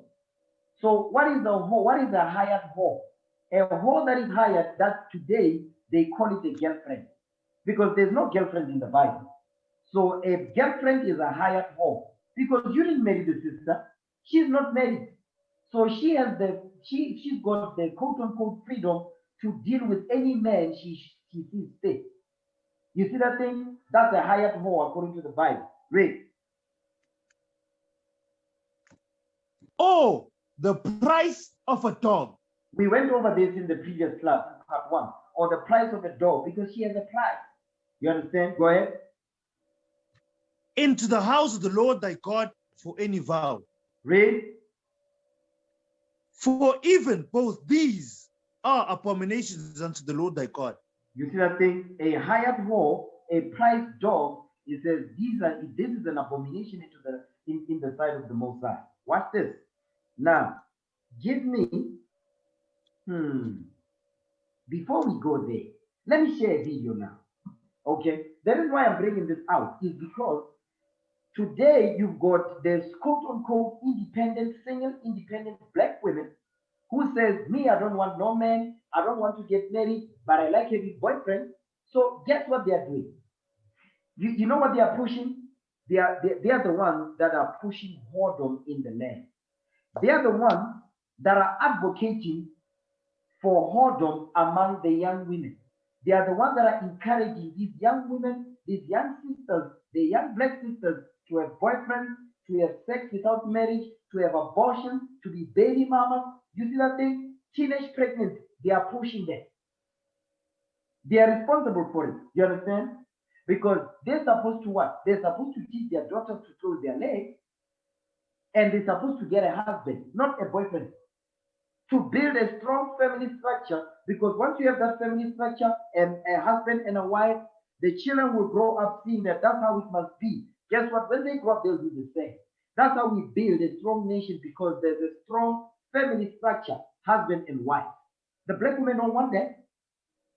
You see that thing? The black queen, because they have a whorish mindset. So which means they are okay when the position is spoiled. I want you men and women to understand what's coming out here. They like it when the position is spoiled. Because guess what? There's no hedge. I do whatever I want, the position gets spoiled. Watch this. Let me share my screen, okay? Let me share my screen so we can understand what's coming out here. Watch this. Let me share my screen so we can see. Now, can you see my screen? Yes, sir. All praises. All praises. Okay, let me press play now. I heard that you had a major epiphany about marriage. I did. Now, this is Oprah. This is Shonda Rhimes. Shonda Rhimes, she's responsible for a lot of TV shows she's responsible for a lot of TV shows. You see that thing? These are two black women. They have the same mindset, because Oprah is the devil, the Bible speaks of. Yeah, I said it. She's the devil. Okay? This woman also, Shonda Rhimes, she is the devil the Bible speaks of. Okay? Listen to what she says, this woman in blue. I did, and that was really freeing as well. I sort of discovered, I knew, but I sort of was able to finally sort of stand up and say, I don't want to get married. You see that part right there? She says she finally stood up and said, I don't want to get married. Because this woman, she's easily past her 40s. She's not less than 30 years old. She's not in her mid-30s. She's past 40, this woman. At all. And I feel like you said that out loud. I said that out loud. I said it to everybody. You see how dangerous that thing is? You see what Oprah is saying? And you said that out loud. Meaning what? Meaning this was something that was teaching on the inside. You know those people that say, I'm coming out. Meaning I want to be, I've been gay all my life. I've been afraid to say it. That's the same mindset. You see these people that say, no, I've been a lesbian. I like women. Now I'm finally coming out. That's the same mindset that's going on here. I said it to my family. I said it to my friends. I said it to anybody who asked, which feels obvious and maybe silly or something to people who are married or people who are older or people who've been through it. But if you're a woman in your 30s or 40s, that's a big deal. Everybody's asking you all the time if it's going to happen, when it's going to happen. If you're dating anybody, they're definitely asking you about it. You see that thing? It says when you are dating anybody, they'll be asking you about it. Are you going to get married? Because that's the natural thing to happen. That's why Elizabeth was saying, listen, hold on a second. I cannot conceive. I'm a reproach among men. When she conceived, she was hiding for 5 months because she wanted to make sure that I'm really pregnant. My point is, it's a natural thing for a woman to get married and a man to be married. Why? Because guess what? That's part of building the nation of Israel. That's family structure. And I'm not just talking about building the new, because that's all I'm interested in. But when you look at the other nations, right, the Chinese, the Japanese, the Arabs, the Edomites, white people and all of that, when you look at, they have businesses and all of that, you always see the husband and the wife. You go to Chinatown, husband and wife. You go to the Pakistani shop, there's the husband, there's the wife right there, the children. They be owning businesses, like maybe they own a hotel. The husband and wife will be sleeping in the same hotel that they own. You see that thing? But when it comes to the black woman, look at Oprah. Look at Shonda Rhimes. Single, and they say, I'm single, I'm independent, and I'm powerful. Guess what? The other nations, they just look at this, they laugh at us. You see what I'm saying? Watch this. Hold this. We coming back here. Give me Psalms 44 verse 18. Because David, he addressed this thing. Okay? David, he addressed this thing. Give me that in Psalms 44 verse 13. Watch this. They are the reason why we as a nation are spoiled. Because guess what? They don't want to listen to the black man, but they listen to the white man though. Because the white man is making sure that is the environment for them to push their wickedness. He creates the environment for them. He started in the garden in Genesis, the 3rd chapter. Okay? Read that. Psalms 44 verse 13. Read that thing. The book of Psalms, chapter 44 verse 13. Thou makest us a reproach to our neighbors, a scorn and a derision to them that are round about us. You see what David is saying? He says, you are making us a reproach to our neighbors, a scorn and a derision to them that are round about us. You are making us look bad, David is saying, by their actions and their conduct, the things they say, because they know that many people watch their shows. Many people like to see them on TV. Many girls, young women and young girls, they look up to these black ashy demons. You understand? And they also, when I grew up, I want to be like Oprah. We was at camp teaching. I asked this young girl, who's your role model? Beyonce. The woman that is always half naked. That's her role model. You can't make this stuff up. Okay? Next verse. Go ahead. Thou makest us a byword among the heathen. Read. A shaking of the head among the people. You see that thing? Thou makest us a byword among the heathen. That's why when it comes to marriage, black people don't even think about marriage no more. That's a byword. That's a curse. That's not a good thing. You understand? Thou making us a byword among the heathen, among these other nations. A shaking of the head among the people. They be shaking their head. Then look at the nigger. Look at the baby mama. Baby David. You understand? There's always drama. That's what David is addressing here. And that's what we're seeing right here. And remember what she says, my family said it, my family be wondering, my family be asking. Guess what? She's older. Obviously, she's got older sisters and brothers, parents, and whatever. They be asking about what's happening. I mean, you are successful according to Esau, but how come there's no stability in your personal life? The instability, that means something wrong with you. But they don't think like that because apparently money is supposed to cover the shame. No, it don't. It's a big... First they ask, are you dating? Yes. Then particularly if you're a famous person. First, are you dating, who you're dating? And then the moment you're dating more than a month, it's when are you getting married? Yes. How close is the relationship? There's a lot of pressure on that. You see that thing right there?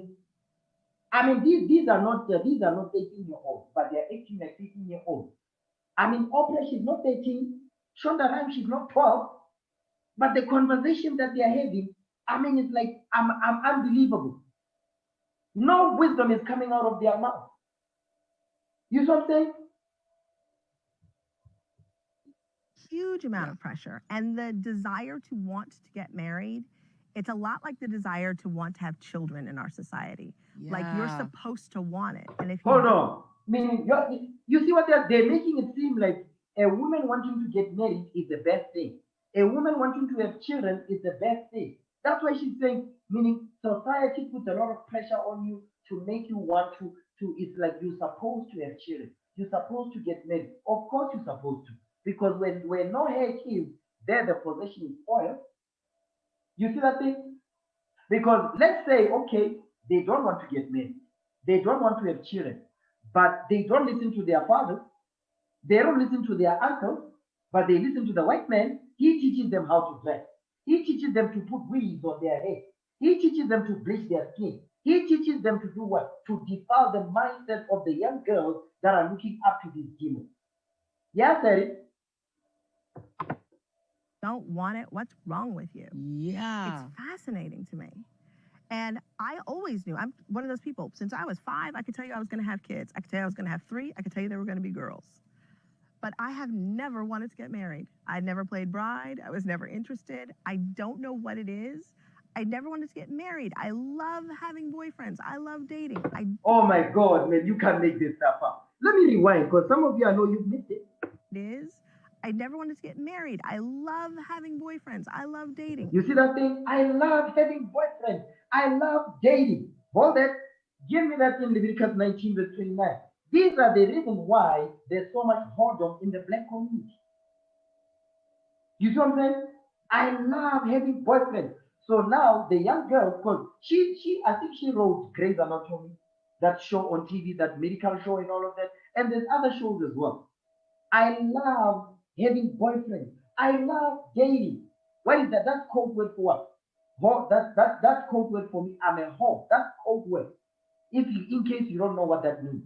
That means I love being a whore. I love whoring myself out. That's what they are really saying. Read it. Leviticus 19:29. Read it again. The book of Leviticus chapter 19 verse 29. Go ahead. Do not persecute thy daughter to cause her to be a whore. Let the land fall to whoredom, and the land become full of wickedness. So now, you see what she said? He said, I love having boyfriends. As old as she is, she loves having boyfriends. As old as she is, she loves dating. Unbelievable. Now watch this. You see that part when it says, do not prosecute their daughters to cause her to be a whore? Give me 1 Corinthians 15 verse 33. I want to show you something. Because many young girls, they've watched this. Because how many hits did it get? Views? 745,000. Close to 1 million views. And a lot of women listen to this clip. A lot of young girls, they hear this woman talk. 1 Corinthians 15 verse 33. This is the problem. They are the ones that are prostituting our daughters. That means the sisters, because it's mainly black women that watch this.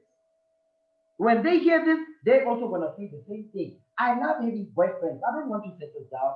I love holding myself out. I don't want to be tied to no man. Read it. 1 Corinthians 15 verse 33. Come on. First book of Corinthians chapter 15 verse 33. Be not deceived. Evil communications corrupt good manners. You see what the Bible is saying? It says, don't be deceived. Because this communication that is coming out of this woman's mouth is evil communication. It says it corrupts good manners.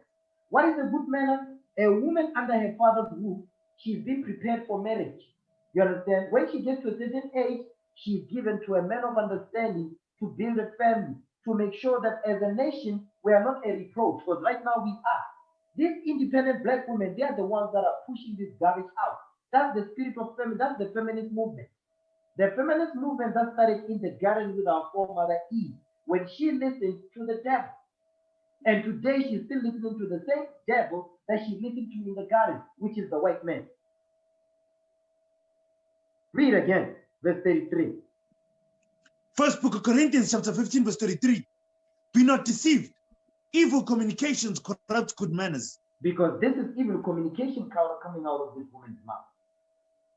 She's not professing godliness. She's not professing that young girls should get married. You don't hear that. All they are pushing with Jada Pinkett, with Queen Latifah, they're becoming lesbians and all of that. They are the role models today for these young girls. Okay? They are the role models today. They are not setting the right example. Give me Judith 8:24. This is our foremother Judith. This is the mindset of our foremother Judith. Okay? Judith 8, verse 24. Watch this. Read it. The book of Judith, chapter 8, verse 24. Go ahead. Now therefore, O brethren, let us show an example to our brethren. Let us do what? Let us show an example to our brethren. Let us show an example to our brethren. They are not showing the right example. They are not showing the right example to our young sisters that are coming up. They are prostituting them by their speech. There's evil communication that's coming out of the airways. Read. Because their hearts depend on us. You see that thing? Because these young girls, they look up to these women. They look up to Oprah. They look up to Shonda Rhimes. They look up to Beyonce. You see that thing? Beyonce would be pushing out independent women, but she go back to her husband. Unbelievable. You see that thing? She's been telling women to be independent. You understand? You are replaceable and all of that. But guess what? She goes back to her husband. You still think you're sitting down there in them cuckoo. Read that thing again, verse 24. The book of Judith. Oh, now therefore, O brethren, let us show an example to our brethren, because their hearts depend on us and the sanctuary. Read. And more, and house and the altar rest upon us. Read it right. Read it right. Come on. Verse 24 again. The book of Judith, chapter 8, verse 24. Now therefore, O brethren, let us show an example to our brethren, because their hearts depend on us. And the sanctuary and the house and the altar rest upon us. You see that thing? Because the sanctuary is what? That's the temple. We don't have the temple today, but we are the temple. We are Jerusalem. You understand? So these young girls that are looking up to these women that hate nation building, you understand? We have to now push this truth to, we need to push this truth to new heights. That's why I take no prisoners when I see brothers do something about basic stuff.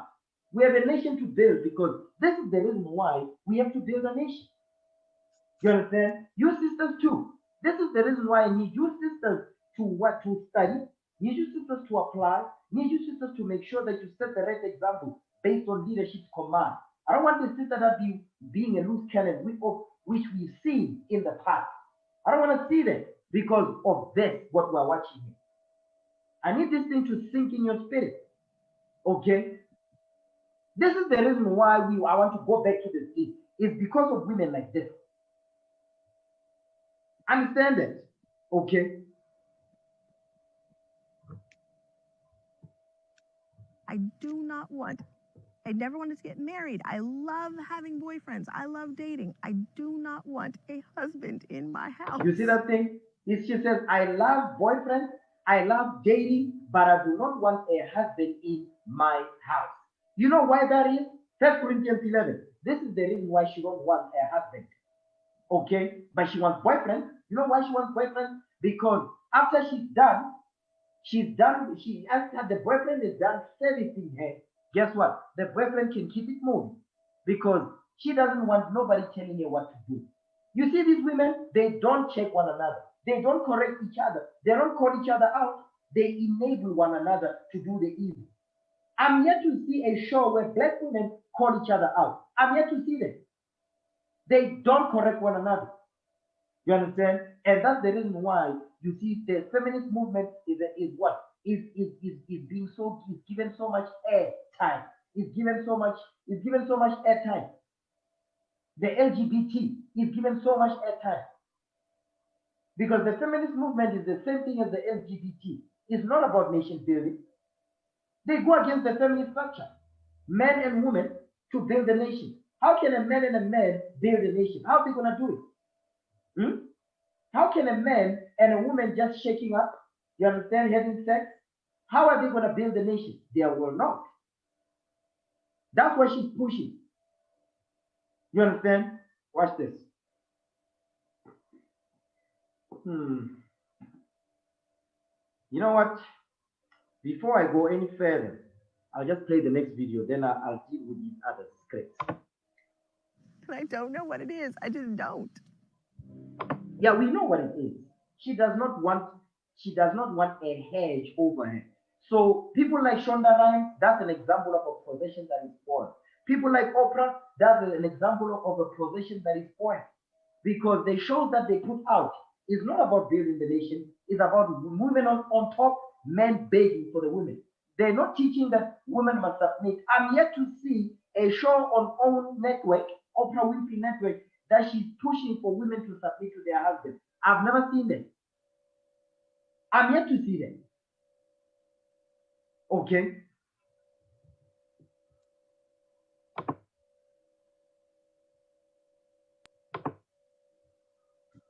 Let's look at the next video. 1 second. Now, I'm going to show you the opposite of that. Because after this woman speaks, you will see nobody slapping. Okay, watch this. Let me share my screen. Really, I want to show you the mindset of these black queens. Not you righteous sisters up in here. Watch this.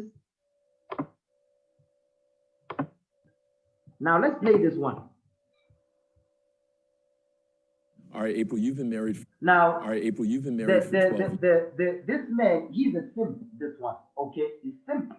This is a classic example of simp 101. But listen to what the sister says now. The complete opposite of what we just saw. Years, do women need marriage? Now, he's asking the question, okay? He says, do women need marriage? Let's hear what the sister says.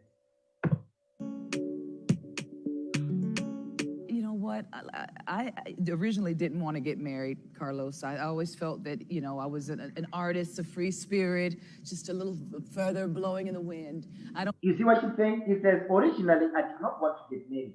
That means something happened to see the importance of being married. You see that thing? And the way she's putting it, some women are not actually happy with what she's saying at the beginning. I just want it to be free. I want it to be a feather flowing and blowing in the wind. Because that's what these women, their mindset is like. Okay? Listen now. I don't need a man, I can shack up. And I was fine with that until I met Jay. And he insisted that, you know what, April, it's important for us to tie the knot and form this union. I said, sure, what the hell? So fast forward 12 years later, I look back and I go. So this woman has been married for 12 years, okay?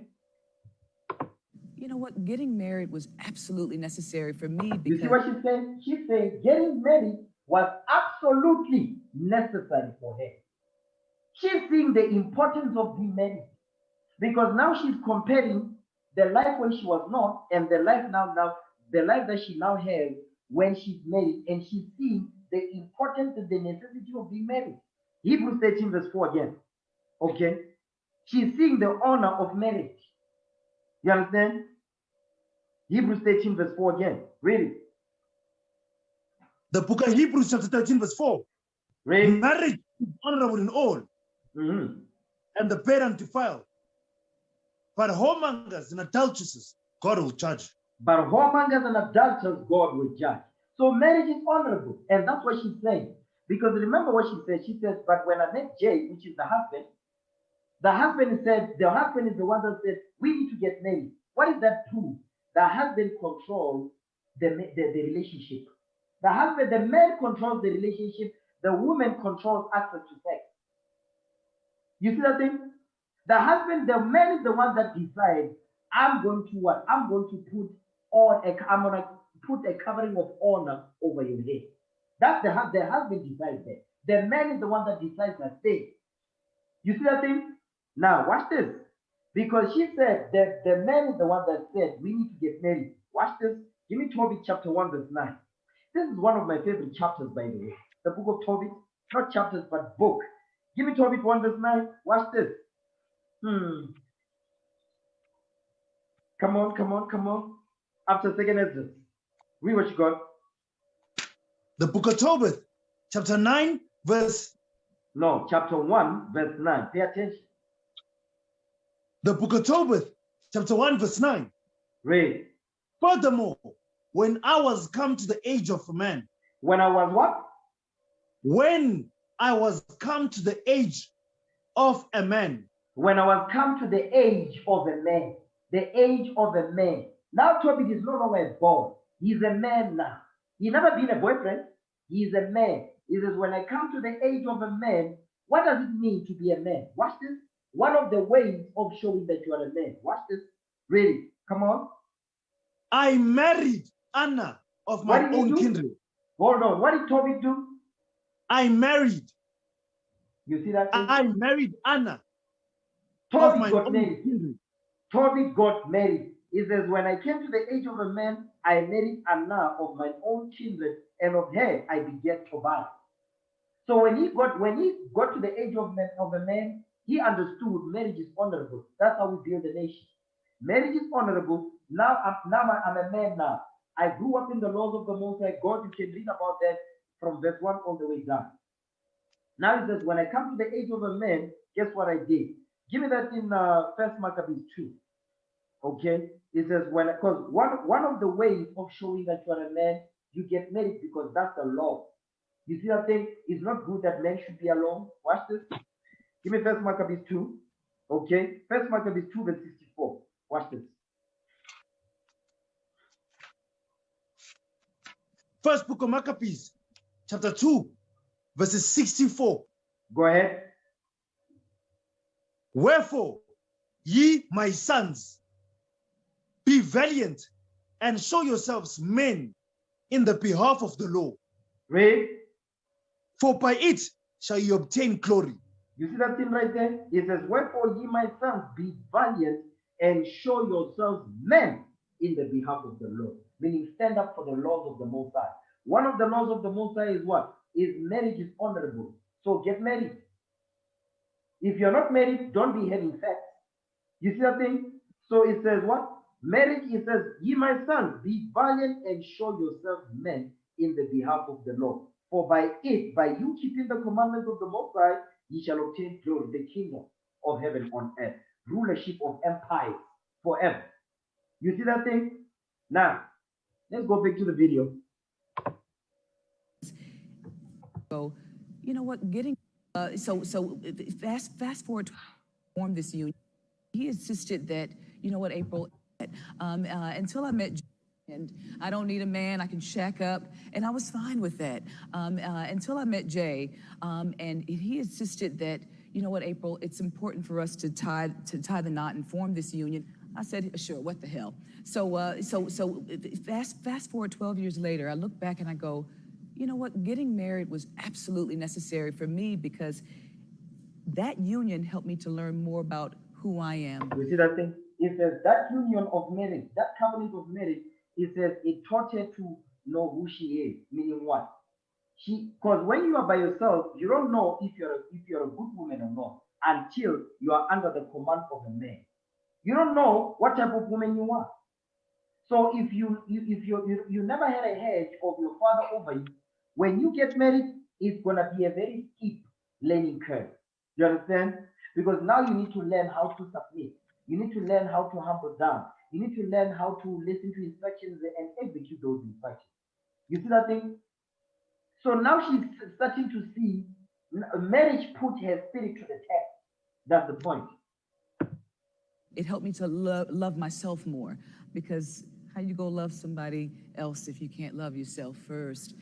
So marriage was necessary for me in that aspect. It also showed me how to have a selfless love. You see that thing? How to submit. Because she's also, the way she's responding, she's very political because, you know, she's got a career, she's a celebrity. But the point is, she says she learned how to be what? How not to be selfish. How not to be about me. Because this independent singing black women, that's all they're about. Me. Here, you know, there's no good men out there. You know, as women, they be having teddy bears, hugging each other. You see what I'm saying? That's what they do. Let's have a group hug. That's what men say. Nobody corrects when they don't correct each other. How to learn and to grow with someone who I was different from, and to sometimes put those things to the side that were always about me. So you see that thing? Meaning it's about it. Meaning she said she learned not to be. It's not about her. That's some heavy stuff right there. You see that? For me, marriage was absolutely necessary. You see that? And what I want to show you is that there's no clapping of hands, because there's black Asian women up in there. They be like, me, I don't want to submit to no man. You'll always find those, and the black Asian demons, there's more black Asian demons than righteous ones. Okay? Now, let's look at the next one.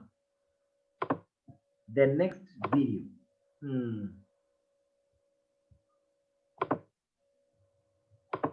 Now, you see, the second sister that we saw is the one that is marriage is an honorable thing. Now, the next sister, her name is Sharaza Ali.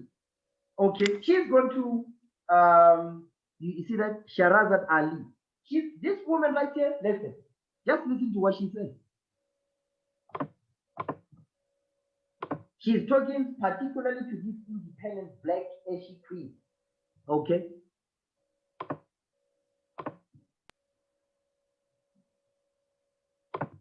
They didn't tell us that if you give up, the man, you're going to take one of these things and it's worse and it will destroy your nation. You see what she said? It says they didn't tell us that if you give up your man, meaning I'm an independent black woman, Esau did not explain to the black woman that if you give up your black man, your hedge, your king, these are the side effects of you saying I'm an independent single black woman. There's side effects that goes with that. Because we saw what happened in the garden with Eve. When she gave up Adam, when she stopped listening to Adam, what happened to Eve? What happened to the nation then? What happened to the nation? Everything got destroyed. You see that?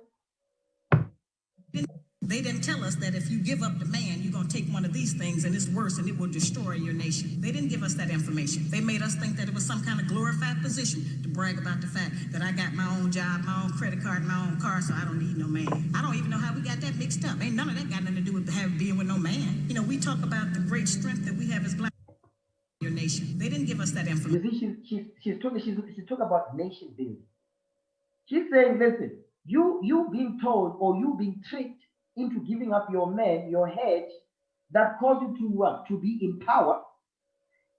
There's all these side effects that came in, which is what? The consequences of it was what? The destruction of the black family. That's what she's saying. They made us think that it was some kind of glorified position to brag about the fact that I got my own job, my own credit card, my own car, so I don't need no man. I don't even know how we got that mixed up. Ain't none of that got nothing to do with being with no man. You know, we talk about the great strength that we have as black women. Well, the welfare department don't rent government apartments to single black men. Those apartments belong to black women. You see what she's saying? It says, you see, the welfare department does not give houses to women that are married. They don't give them to single. They don't give those to black men, single black men. They give them to single black women who don't have no men. So guess what? The government, the Esau rewards the black woman for not having a man. How does Esau reward the black woman? Esau rewards the black woman by giving her what? That's why today, if you look at the salaries that the black women get today, is they give them very high salaries. They give them very high positions. Give me that in Jeremiah 31 verse 22. They give them high salaries, high paying jobs. They give them high positions and all of that. They live this lavish lifestyle and they look down on their black men. Esau, that's how Esau rewards the black woman for destroying, for saying, I don't want no man, for not listening to the black man, you understand, for destroying the black family. Esau rewards her. Whether in big corporate or normal average job. Guess what? That's why the SASA, you understand? That's why the social security. Social security is not for the black man, it's for the black woman.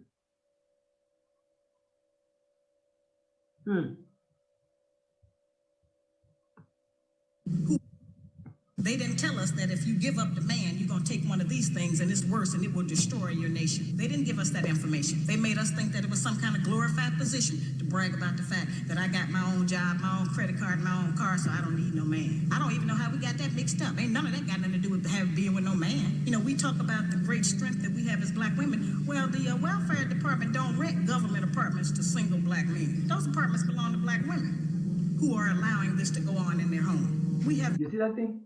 So this single black woman, she says they allow this thing to go on. You see that thing? They allow it to go on. They happy, they're okay with it because they don't have to have the black man telling them what to do. But it's not like they don't want a man telling them what to do. The only ones they just don't want the black man telling them what to do. But when it comes to the white man, they listen to them wholeheartedly. No lip, no nothing, no back talk. Not looked at what part of the responsibility do we share. Yes, black men sell a lot of drugs, and a lot of us black women get the money from them drugs and buy some of these fancy clothes we wear. That's a heavy stuff. She's saying these black women, they be saying black men sell a lot of drugs. But the same black women that be talking smack, they are the same black women that get the money from these drug dealers to live this lavish lifestyle. Yeah, that's right. That's true. Drive around in some of these fancy cars. He is not doing these things alone and without support from us, whether they are good or bad. Nah, that's some heavy stuff right there. This sister right here, you listen to that sister. You sisters, you better Google the sister right here. Sharazad Ali, you better Google the sister and listen to what she said. Okay? Let's look at the next video. Okay? Let me see. Oh, here's another one. You see, this I think this is the show that like The Real. I guess there's The View. You've got the show called The View. You've got the show called The Real. Here you've got black women, ashy black women, and they are what? They're also sitting with Moabites. So the Moabites, they really make me sick. Okay. Now listen to what this Moabite says. Just listen to what she says. Now they are speaking ill of this brother. The brother, he spoke the truth. Now they got cut. Now they are speaking ill of the brother. Listen. Let me play the video now. There's some fuming females mad at Marcus, his latest Instagram video where he shared his thoughts about the type of woman a man really wants. Take a look. No man, no real man, want no woman that's 100% independent. You know, it's cool to be self-sufficient. It's cool to be able to get out here and do your thing and handle your business if you need to, but all that 100% independent, I don't need no nothing type attitude. Listen, that ain't gonna get you nowhere with us, okay? Not no real man, because part of the reason we was even put on earth is to protect and provide. If you don't need me to do none of that, what you want me for? That's right. So, ladies, do you agree? If a woman is fully independent, is she worthless to a man when it comes to being in a relationship with him? You see how she's saying it? She's saying it with anger. She's saying it, she's upset. She's angry of what this brother is saying. The brother is saying, listen, if you are fully independent, what you need a man for? You say, I have everything. So what you need a man for? You see that thing? Now she did this black ashy demon. She's saying that she's repeating what the brother said, but she's saying it with anger. Look at the contempt in her face. You see, if it was, let me put it like this. If it was up to the black woman, I tell you, our ass would still be in chains. I'll tell you straight. If it was up to the black woman, the black man, we must all be committed to prison. That's how the black man, that's the mindset of the black woman. You to do none of that, what you want me for? So, ladies, do you agree? If a woman is fully independent, is she worthless to a man when it comes to being in a relationship with him?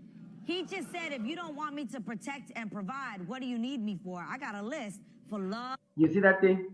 Now she's activated, and by the way, look at this woman's finger. You see her left. You see her left hand. What does she have on her finger? What does she have? She's got a ring. She's married. You see that thing? I want to show you the hypocrisy of these women. So she's saying she basically they have a problem with what the brother is saying about this independent thing. There's no such thing in the Bible. We just proved it. But these are the women, these are the enemies of God right here. Because these women, they're the ones that want the possession, particularly the nation of Israel, to be spoiled, especially the black women. These are the advocates of Satan. Okay? love, kindness, loyalty, faithfulness, companionship, friendship, a laughter, good times. What? You sound ridiculous. I never heard of You see that thing? I want to show you right now. You see these women, they are evil. I'll tell you straight. You see, after she said all of that, she's looking to her right to see if they agree with her or not. Did you see that? Yes, sir. Let's play it again. Laughter, good times. Watch that. You see that thing? Right there. So she wants to see if she got enablers, and of course she does. Watch this. Give me the book of Romans chapter 1. You see, the Bible has got everything here. I want you sisters to see the thing. Romans chapter 1. Romans chapter 1 and verse 26. You know what? Start at verse 25. The book of Romans, chapter 1, verse 25. Go ahead. Who changed the truth of God into a lie. And worship and serve the creature more than the creator, which is blessed forever. Amen. So now it says, who changed the truth of God into a lie? The white man has done that thing. The white man has changed the truth of God into a lie, because the truth of God is the laws of God. Give me that in Romans chapter 2, verse 20. Romans 2, verse 20. The white man is the one that changed the truth of God into a lie, to teach the people to worship the creation rather than the creator. Read what you got. Romans 2, verse 20.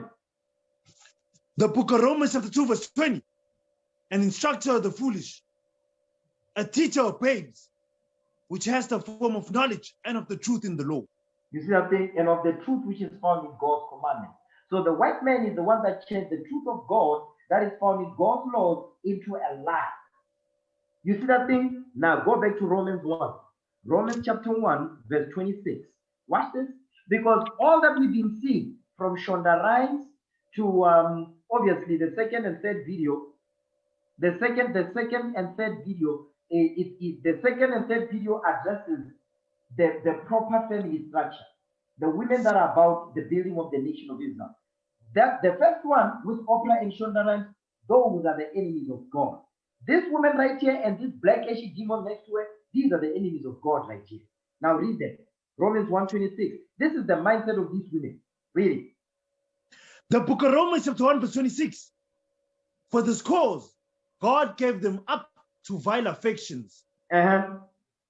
For even their women did change the natural use into that which is against nature. You see that part right there? It says even there, it says because they are worshiping the creation rather than the creator. Women are worshiping themselves and they want to be worshipped. And that's what the media is pushing out, this feminist garbage. Okay? Then it says, because for this cause, God gave them up unto vile affections. That's what they're saying. I don't need no man. That's a vile affection. I don't need to get married. That's a vile affection. You see that thing? I don't need to be tied down. I don't need nobody telling me what to do. That is a vile affection. It's not according to the Most High God. It says even their women did change the natural use into that which is against nature. So the natural use of a woman is to get married and have kids, build a family. The unnatural use of a woman is a woman who is jumping from raw to raw to raw. That is the unnatural use of a woman. When she's being abused by all these men she sleeps with, you see that thing? That's not the natural cause of things. That's not the natural cause of things. But I want to show you. Watch this. Jump down to verse 29. Because remember now, these women, they've changed the natural use of that which is against nature. Now read verse 29. Watch this. I'm going to show you their mindset. Okay? Read verse 28 actually. Start from there. The book of Romans chapter 1, verse 28. Read. And even as they did not like to retain God in their knowledge. They don't like to retain God in their knowledge. They don't want to do that. So guess what? That's because they are worshiping the creature more than the creator. That's why they don't want to retain God in their knowledge. Read on.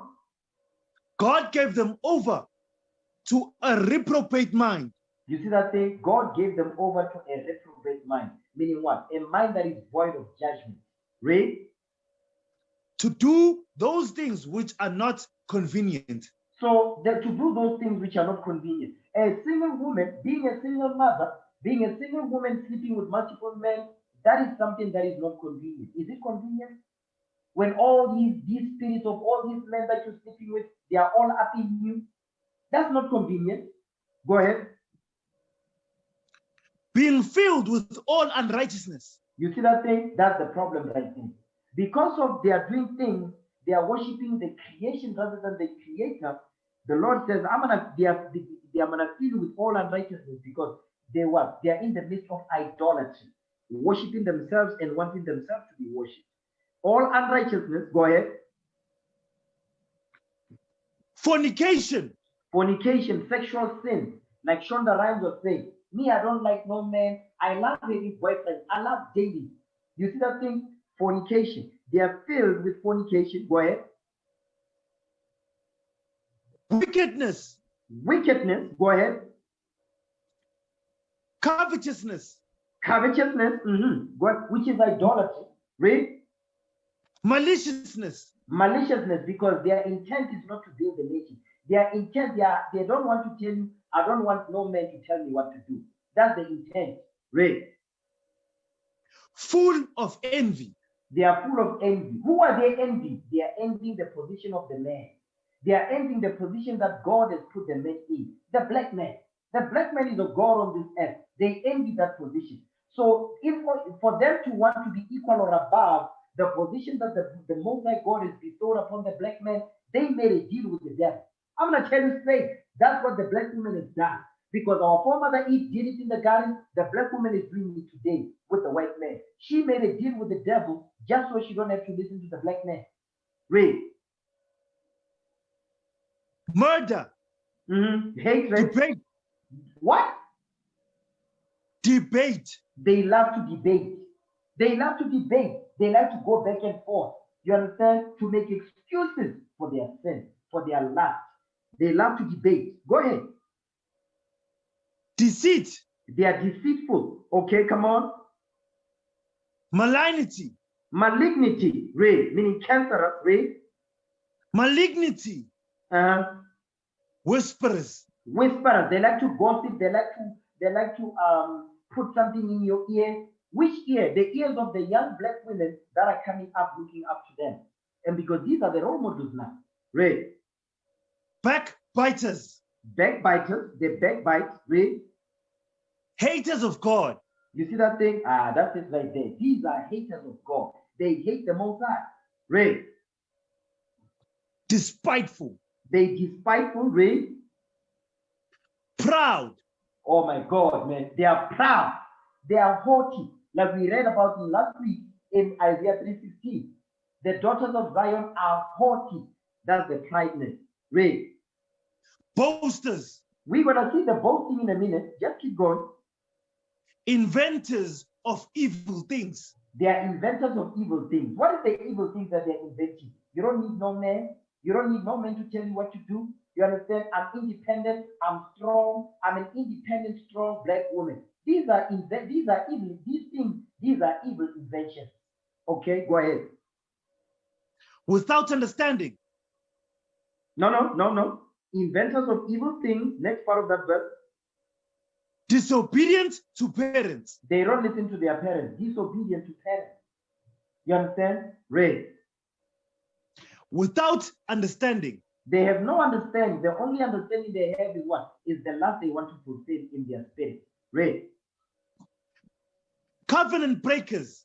They're covenant breakers because the Lord gave us the commandment. They broke that covenant. They don't want to follow it. Meaning what? Women, submit to your husband. Submit, listen to your father. Submit to your father if you're not married. Submit to your husband when you are married. They don't want to do that. Read. Without natural affection. You see that thing? Listen. When a woman says, "Me, I love dating, I love having boyfriends, but I don't want a man. I don't want a husband in my house. I don't want a man in my house." That's without natural affection. Because if you have natural affection, you would want to have that. Because you understand, if I don't have that, that's why we have all these hoes. We hear Caribbean says, "There's some hoes in this house." That's the garbage you hear. Read. Implacable. Implacable. I'm not going to go into that now. Read. Unmerciful. They have no mercy. Next verse, watch this. Because they don't care about the young girls that are coming up. They are not setting the right example that we read in Genesis 8:24. They don't want to set the right example. They are setting the poor example with their evil communication to deceive the young women that are coming up. Read. Who knowing the judgments of God. And guess what? In their spirit, they know the judgment of God because God put in them a conscience to know between right and wrong. But they do the wrong thing anyway. They know the judgment of God for the evil inventions that they do. Read. That they which commit such things are worthy of death. Because they know that they that commit such things are worthy of death. Watch this. Go ahead. Not only do the same, but have pleasure in them that do them. That's the key right there. But have pleasure in them that do them. Meaning what? They have enablers. People that are enabling them to continue inventing these evil things and pushing it out with these shows that they have. I mean, how many people watch this thing? 806,000. And it's women. Particularly the black women, all of these falling for garbage. Now, listen to what this demon says. Listen. What? Friendship, laughter, good times. What? You sound ridiculous. I've never heard anything so dumb in my whole life. You see that thing? She says, a brother saying, so if you are independent and strong, what you need a man for then? That's why they buy dildos and all of that. They be sexing themselves, but let's say, it's not the same as having a man. It's impossible. But she's saying all of this, she's got a ring on her finger. She's married. So who's sleeping in the audience? The stupid black woman. Yes, I said it. First of all, let me tell you something. A real man is not intimidated. Let me see something. First of all, let me tell you. That's it right there. That's it right there. You see this woman? Can you see the cursor? Yes, sir. The black woman that started speaking with contempt. Look at her. Look at her left arm. Look at her hand. Does she have a ring on her finger? No, she don't. No, sir. No, she does not. Guess what? Genesis 32. I'm going to show you why she was speaking with such contempt. What the brother said. This is the reason why she said what she said. Genesis 32 real quick. This is why this black woman said what she said. Sirach 32 and verse 15. Watch this. The book of Ecclesiastes, chapter 32, verse 15. Go ahead. He that seeketh the law shall be filled therewith. But the hypocrite will be offended thereat. But the hypocrite will be offended thereat. The reason why she's offended is because she's a hypocrite. Yeah, she's a hypocrite. That's why she's offended. And this woman that is speaking, this one that she's loud, she's speaking because she's married. She doesn't have to, that does not affect her at all. But this black woman, she's upset. She's offended. And now this one is speaking on her behalf. Let's keep watching. Something. A real man is not intimidated by a woman that doesn't need you. You see that thing? She says a real man is not intimidated by a woman who doesn't need you. What did we just read? You need a hedge over you. These women, they are inventors of evil things. And the ones that are sleeping, many of them, they are not married. That's why they are here. They are not married. You understand? That's why they are sleeping to this. And guess what? They are sleeping for the work of a woman who's married. After the show is done, she goes back to her husband.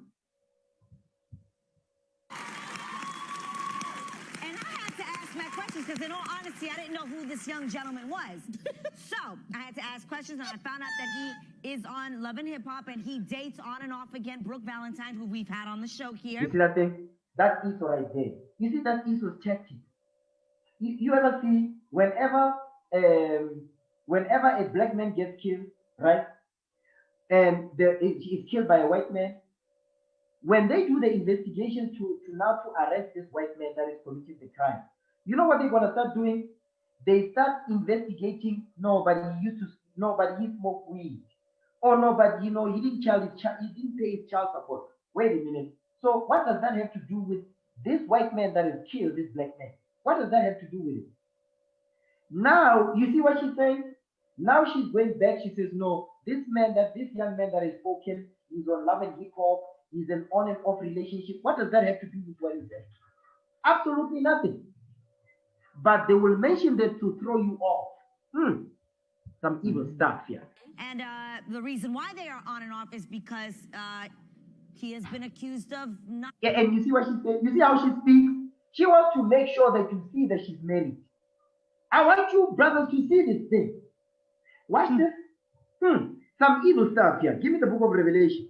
This is the spirit of Esau right here. Revelation chapter 13, right? Revelation chapter 13 and verse 11. Watch this. Revelation 13, verse 11. The book of Revelation chapter 13, verse 11. And I beheld another beast coming up out of the earth. And he had two horns like a lamb, and he spake like a dragon. He spake as a dragon. He said the two horns like a lamb. These two horns represent republicanism and democratic system and republicanism. Now, it says he has two horns like a lamb, and he spake as a dragon. So guess what? A lamb is a very timid and innocent animal. But a dragon, the way they speak, guess what? Is to destroy. Here she is, she's making it seem like, you see what she's speaking? What she's speaking is not equal with what is on her finger. She's married, and guess what? She's speaking to do what? To give life to the lifestyle that these women that are sleeping, to continue that whorish lifestyle. That's what she's doing. But yet, when the show is done, she goes back to her husband. Not being faithful. So that is what, from what I understand. With that being said, a man like this, to me, from what I'm seeing in this situation, just my opinion, if I had to watch this and give it a diagnosis, I would say, oh, so you want her to not be independent so that she's dependent on you, so that when you out doing your mess, she can't go nowhere and do nothing because she has to sit around and wait on your dumb ass. No, thank you. Next. She done got hot today. I think this is ridiculous. She done got hot. Because let me tell you something. You don't. You can have your own. We have our own. I am self-sufficient. You got your own. I don't need a man. I don't need a man. But guess what? I want you, and that's the difference. You see that thing? Enabler. She's got enabler, and 806,000 out of the people that saw this. Guess what? The majority is the black woman. She says you don't need a man. He says I don't need a man, but yes, she's married. She says, I want a man. I don't need a man. But she's married. I want you to see the evil that goes on in the media. You understand? These are the enemies of God. Tell you straight. I'm going to tell you straight. These are the enemies of God right here. That's the difference. And if I choose you. Now, when you look at these women that are sleeping up in here. And that's the difference. The majority of them, they are singing. You see that thing? And the simp. You can't go wrong with the simp. You'll always find a simp sitting there just promoting this stuff. If I choose you, that's not to say, oh, because I make my own money, that means no man can buy me something or do anything. Let them know. I have my money, it goes in the bank, you buy me dinner. You got a bank account. You see that thing? Remember what that sister said, Sharazan Ali? He said, you having money, having your own bank account, that has nothing to do with you having a man. Let's go back, because I know some of you forgot what she said already. Okay? Let me go back. Because the sister said it. I'll play it again. They didn't tell us that if you give up the man, you're going to take one of these things and it's worse and it will destroy your nation. They didn't give us that information. They made us think that it was some kind of glorified position to brag about the fact that I got my own job, my own credit card, my own car, so I don't need no man. I don't even know how we got that mixed up. Ain't none of that got nothing to do with being with no man. You know. You see what she's saying? I've got my own job, I've got my own credit card, I've got my own this. He says, what does that have to do with behaving a man? Absolutely nothing. Because think about it. the women, they need us. And I'm going to explain it. I'm going to go into the scriptures to prove what I'm saying. You understand?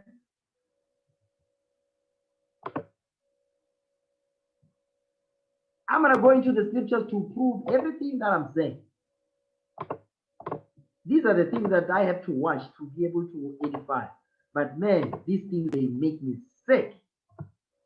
I don't get that. You could buy your own if you wanted to. Yeah, that's like saying Jay-Z don't buy Beyonce nothing because she has her own. The only thing you ain't got is a car, but you're going to get one next year. Hallelujah.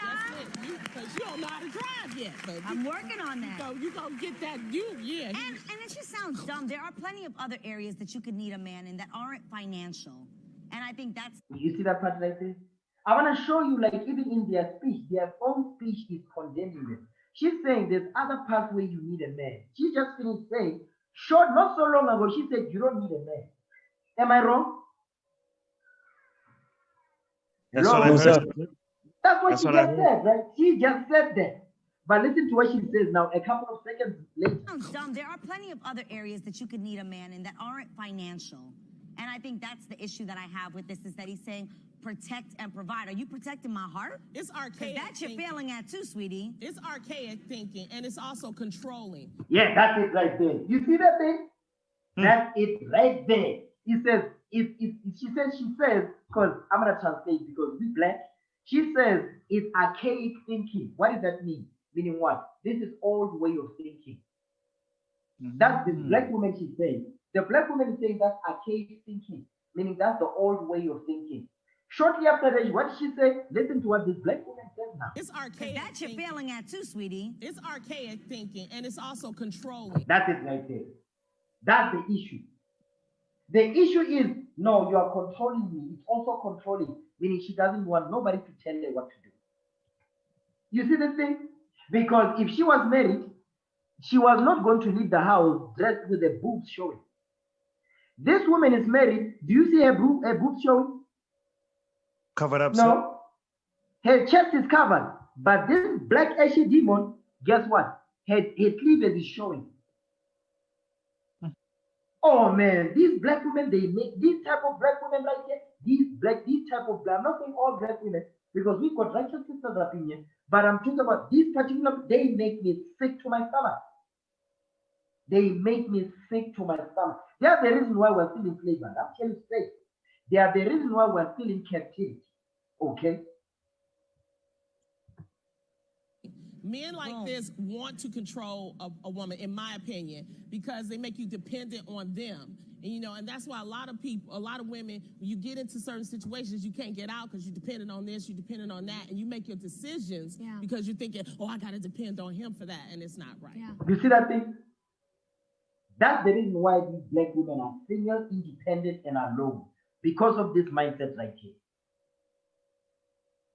That's the reason why these black women, many of these black queens, they are single, independent, and alone. And this is the mindset they have. Corrupt. You understand? They have a corrupt mindset. Okay? Now, I'm going to deal with that. Well, that's it on that. Okay? She says now they are controlling and all of that. The real reason behind the speech, this is the real reason behind that. Give me 1 Corinthians chapter 11 now. Okay? Because I want to show you that these women right here, these women, they are the enemies of the Most High God. And the reason why they behave, they say the things they do, they act the way they do, it is for this reason right here. 1 Corinthians 11 verse 3. Let's read that. First book of Corinthians chapter 11 verse 3. But I would have you know that the head of every man is Christ.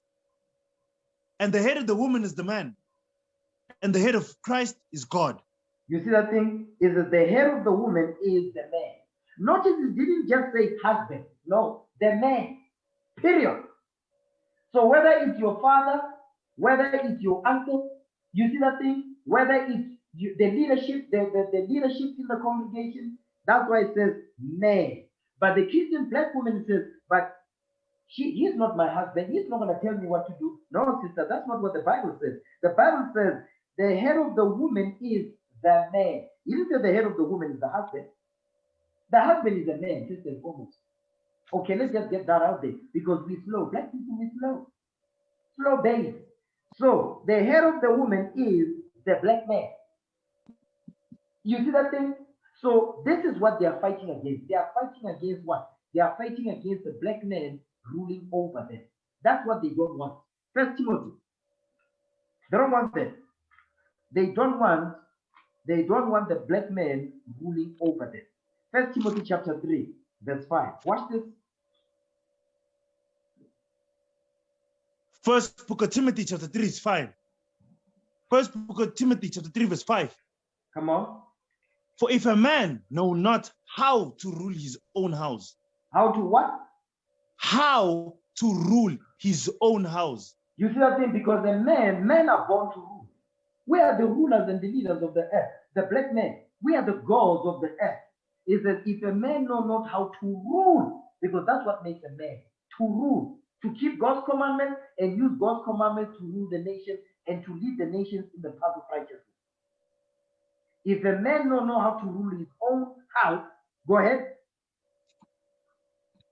How shall he take care of the church of God? How shall he take care of the church of God? He cannot. Because the man, the black man, the God that he is on this earth, his job is to rule. And the black woman is supposed to submit under the rulership of that black man. Watch this. Genesis 3 verse 15. I know some sisters be preaching on this verse. Read it. Genesis 3 verse 15. Come on, come on, come on. The book of Genesis, chapter 3, verses 16. Go ahead. Unto the woman he said, I will greatly multiply thy sorrow and thy conception. Go ahead. In sorrow thou shalt bring forth children. Read. And thy desire shall be to thy husband, and he shall rule over thee. You see that thing? Your desire shall be to your husband, and he shall rule over you. You see that thing? And when he rules over you, watch this. Give me the book of Ephesians now. This is the reason why that black Asian woman was saying, no, they just want to control. They don't want you to have the freedom. Listen, when you are under your father's rule, you don't have the freedom to do whatever you want. When you're under your husband's rule, you don't have the freedom to do whatever you want. They don't want any of them. They just want to do whatever the hell they want. That's why the land has fallen to water now because of this. Okay, give me Ephesians 5 verse 22. It says, your husband, he shall rule over you. You know what? Give me 1 Corinthians chapter 14. Give me 1 Corinthians chapter 14 real quick. Then we're going to go to the book. We're going to go to the book of Ephesians. 1 Corinthians chapter 14, because it says, your desire shall be to your husband. So those women, their desires is not to their husband. Their desire is not to the black man. Their desire is to the white man. That's the point. Their desire is to the white man. Their desire is not to the black man. The problem is not the man. No, the problem is the black man they have a problem with. They don't have a problem with the white man. They don't have a problem with them. Read that. 1 Corinthians chapter 14 and verse 34. Watch this. First book of Corinthians chapter 14 verse 34. No, come on. Let your women keep silence in the churches. Read. For it is not permitted unto them to speak. Come on. But they are commanded to be under obedience, as also saith the law. So these women are commanded to be under obedience, as also saith the law. We just read that law in Genesis 3:16. Watch the next verse. Go ahead. And if they will learn anything, their desire to learn, if they have a desire to learn, where must they go? Read. Let them ask their husbands at home. You see that thing? Let them ask their husbands at home, or their fathers, that is what? That is over them, or the leadership that is over them. If they will learn anything, let them ask their husbands at home. Because you hear what she said? She says, no, that means I have to depend on you for everything. If I need this, if I need that, listen, that's what the Bible is saying. If you don't like the Bible, drop dead. Read. For it is a shame for women to speak in the church. Right now, that's what they're doing. They have no shame, not right now. That's why they got the daughter of TDJ. She's a prophetess. She's got a ring on her finger and she be floating it. but she be teaching women that, no, you must be your own person. You must be your own person. You must do you. You must love yourself, dear. You must, all of that. Uplifting the woman, making the woman to be above the man. But she's got a ring, she got a ring on her finger. After she does that sermon, meaning after she does that, if she delivers that motivational speech, she goes back to her husband. That's the point. You see that? Ephesians now. Give me the book of Ephesians, chapter 5. Ephesians chapter 5, verse 22. This is when you hear black women say, no, I know that's controlling and all of that. The reason why they are saying all of that, they don't want to do what we're about to read and what we've been reading so far. Read it. Ephesians 5, verse 22. Read that thing. Come on. The book of Ephesians, chapter 5. Sorry, I lost my bearings. Ephesians 5:22. Come on. The book of Ephesians, chapter 5, verses 22. Go ahead. Wives, submit yourselves unto your own husband as the Lord. No. You submit yourself unto your own husband as unto the Lord. Submit yourself to your husband. That's why in all these TV shows that you see, your operas and all, they don't tell the women to submit to their husband. They don't. They say, you must be independent, girl. You must. That's the garbage they tell one another. Read. Wives, submit yourselves unto your own husbands as unto the Lord. Read. For the husband is the head of the wife. You see that thing? The husband is the head, the hedge. The husband is that hedge that is going to make sure that you don't get spoiled as a sister. You don't get spoiled as a woman. Your father's job is to make sure that you don't get spoiled as a daughter. We went over this at the beginning of the class. Go ahead. Even as Christ is the head of the church, and he is the savior of the body. Just like the husband is the savior of your body, Christ is the savior of the 12 tribes of Israel. Go ahead. Therefore, as the church is subject unto Christ. Stop right there. As the church is subject unto Christ. The 12 tribes of Israel, we are subject unto Christ. Starting with the man. Meaning what? We are subject unto him. So that's why when a king has subject, we are the subject. You see what I'm saying? A king has subject. The people subject themselves to the king. They follow the rule of the king. Same goes with the father when it comes to their head, his daughters. Same goes to the husband when it comes to his wife. Read. And he is the savior of the body. Read verse 24. Come on. The book of Ephesians, chapter 5, verse 24. Therefore, Read. as the church is subject unto Christ, so let the wives be to their own husbands in everything. You see that part right there? It says, so let the wives be to their own husbands in everything. You know what it means to say, do you know what it means everything? Meaning everything. All that consists. Everything you can think of, you must be subject to your husband 100%. That's what the Lord is saying right there. And this is what they hate. So when they say, I don't want a husband in my house, I like dating, I love having boyfriends, but I don't want a husband in my house, this is the reason right here. They won't tell you, but that black Asian demon, she said it out of her own mouth. Meaning what? She doesn't want to be controlled. That's what she was really saying. And that's why she's single. You see that? That's why she's single. That's the point. Now, I did mention, because she mentioned something, no, I don't need no man and all of that, because what she's saying is, I can survive without one. Okay, let's see. Give me the book of Genesis. Okay, watch. Let's see if that's true. Give me the book of Genesis give me Genesis chapter 2, verse 4. Genesis chapter 2, verse 4. Watch this. Genesis chapter 2 and verse 4. Read what you got. The book of Genesis chapter 2, verse 4. These are the generations of the heavens and of the earth when they were created in the day that the Lord God made the earth and the heavens. Read, come on.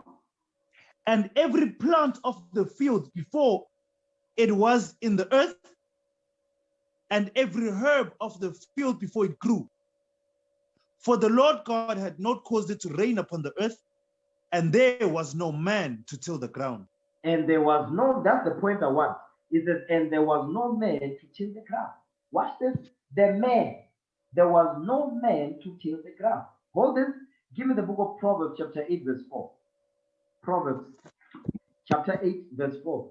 It says, there was no man to till the ground. And here when it says there's no man to till the ground, yes, the Bible is written in a masculine form. But right here is talking about the man directly. This is not talking about meaning man or woman. This is talking about the man, male. And I'm going to prove what I'm saying. Proverbs 8, verse 4. Watch this. The book of Proverbs, chapter 8, verse 4. Unto you, O men, I call.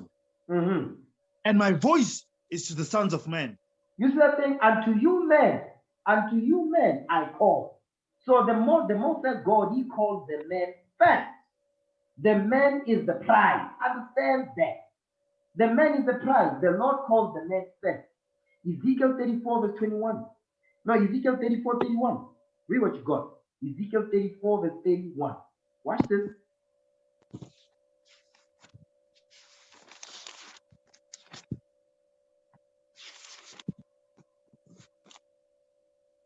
Come on. Chapter 34, verses 31. Read.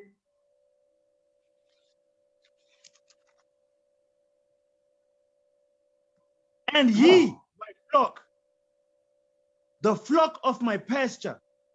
Amen. You see that thing? The flock of my pasture are men. Amen. That's right. The flock of my pasture are men. Now let's go back to Genesis 2, verse 5. The book of Genesis, chapter 2, verse 5. Read. And every plant of the field before it was in the earth, and every herb of the field before it grew, for the Lord God had not caused it to rain upon the earth, and there was not a man to till the ground. And there was not a man to till the ground. Because who does the Lord call first? The man. Men. The Lord calls the man first. Now, watch this. Jump down to verse 9. Read verse. You know what? Read verse 7. The book of Genesis, chapter 2, verse 7. Go ahead. And the Lord God formed man of the dust of the ground, and breathed into his nostrils. He did what? And breathed into his nostrils. Stop right there. He breathed into what? Into. Read the word after the into. Read them. And breathed into his nostrils. That's it right there. And breathed into his nostrils. Not her nostrils. No. His nostrils. The man. Go ahead. The breath of life. And man became a living soul. That's Adam right there. That's Adam. Adam was made first because we are the direct descendants of Adam. Next verse. Watch this. And the Lord God planted a garden eastward in Eden. And there he put the man whom he had formed. You see that thing? And there he put the man whom he had formed. Adam was given a job. You see that thing? Adam was handling business. Adam was running the business of the Most High God. He was naming all the animals, all the plants, the oceans and all of. Guess what? That's what Adam was doing. Adam, listen, and at this point, Eve wasn't made. Eve was not created. So who built the infrastructure? Who did it? Hello? Yes, sir. Don't be simple. Adam, sir. Hold on. Who built the infrastructure? What the hell is wrong with you, brother? Who Adam, built the sir. infrastructure? Adam, sir. Adam. And Adam is a what? Adam is a man. A black man. Thank you. Yes, Adam is a man, and Adam built the infrastructure. And before Adam, who built the infrastructure? Christ built the infrastructure, and Christ is a man. Where did Christ get the blueprint from? From the Most High God, who is a man. Now, Can the woman survive without the infrastructure? Because when trouble comes, they phone 911. Guess who shows up? The man shows up. All these technological advances, the phones they have, the WhatsApp, who built them? The man did that. You see that thing? The infrastructure that exists, water, you understand, electricity, the industrial revolution, who built that? The man did that. So can the man survive without the woman? Yes, because Adam was doing it. I'm trying to show you that these things that these women are saying, they are not realistic.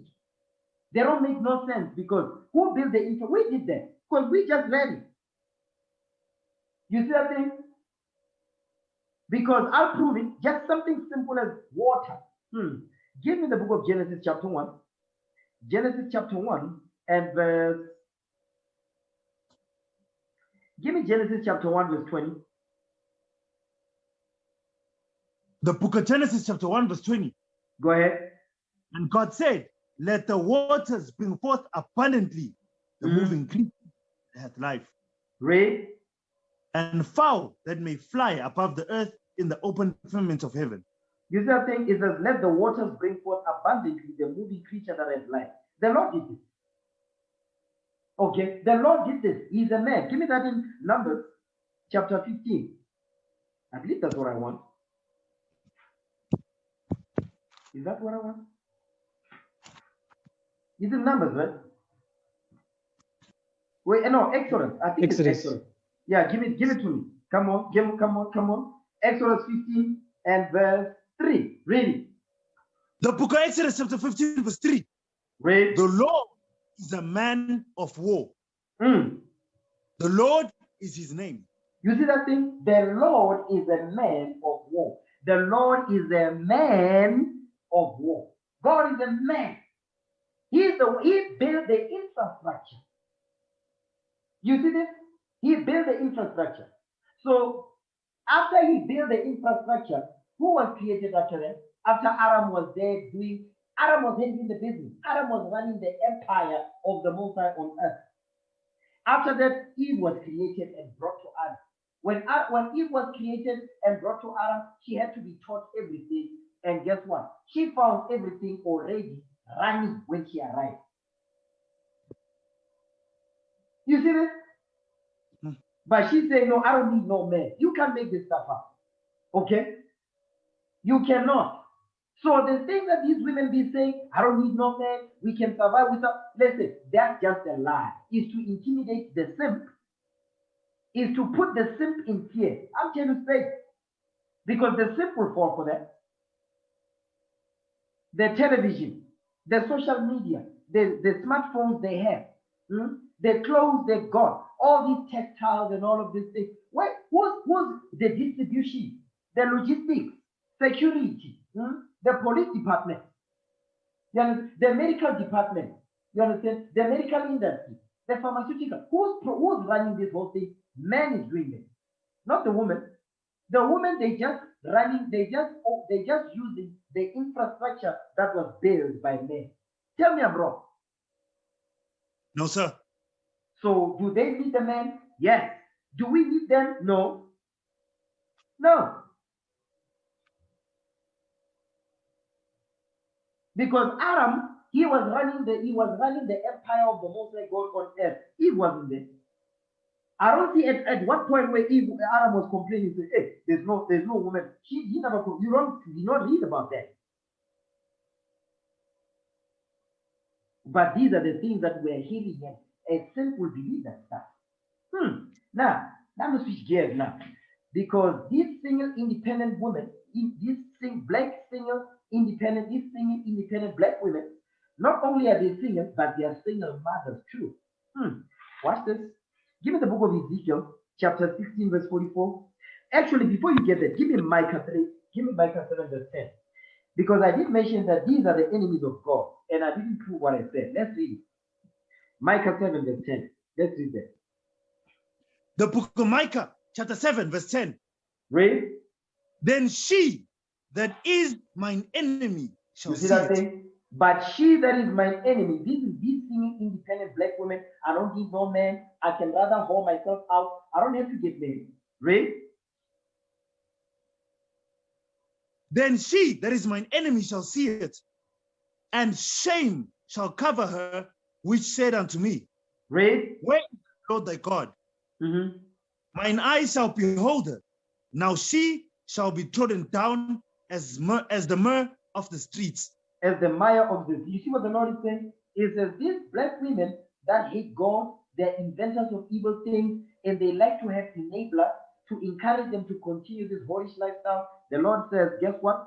He says she's going to be trodden down as the mire of the sea. When the destruction comes, guess what? Ashes to ashes, dust to dust. He's going to keep it moving. You understand? Because she's the enemy of progress. Watch this. Give me Ezekiel now, 16 verse 44. Because I want to show you, a lot of the times, these single independent black women, they don't care about the kids. They only care about their lust that needs to be fulfilled. And they make it seem like it's a normal thing, it's a good thing to be a single parent with different baby days. They make it like it's a normal thing, it's a nice thing. You understand? Read it. Ezekiel 16, verse 44. The book of Ezekiel.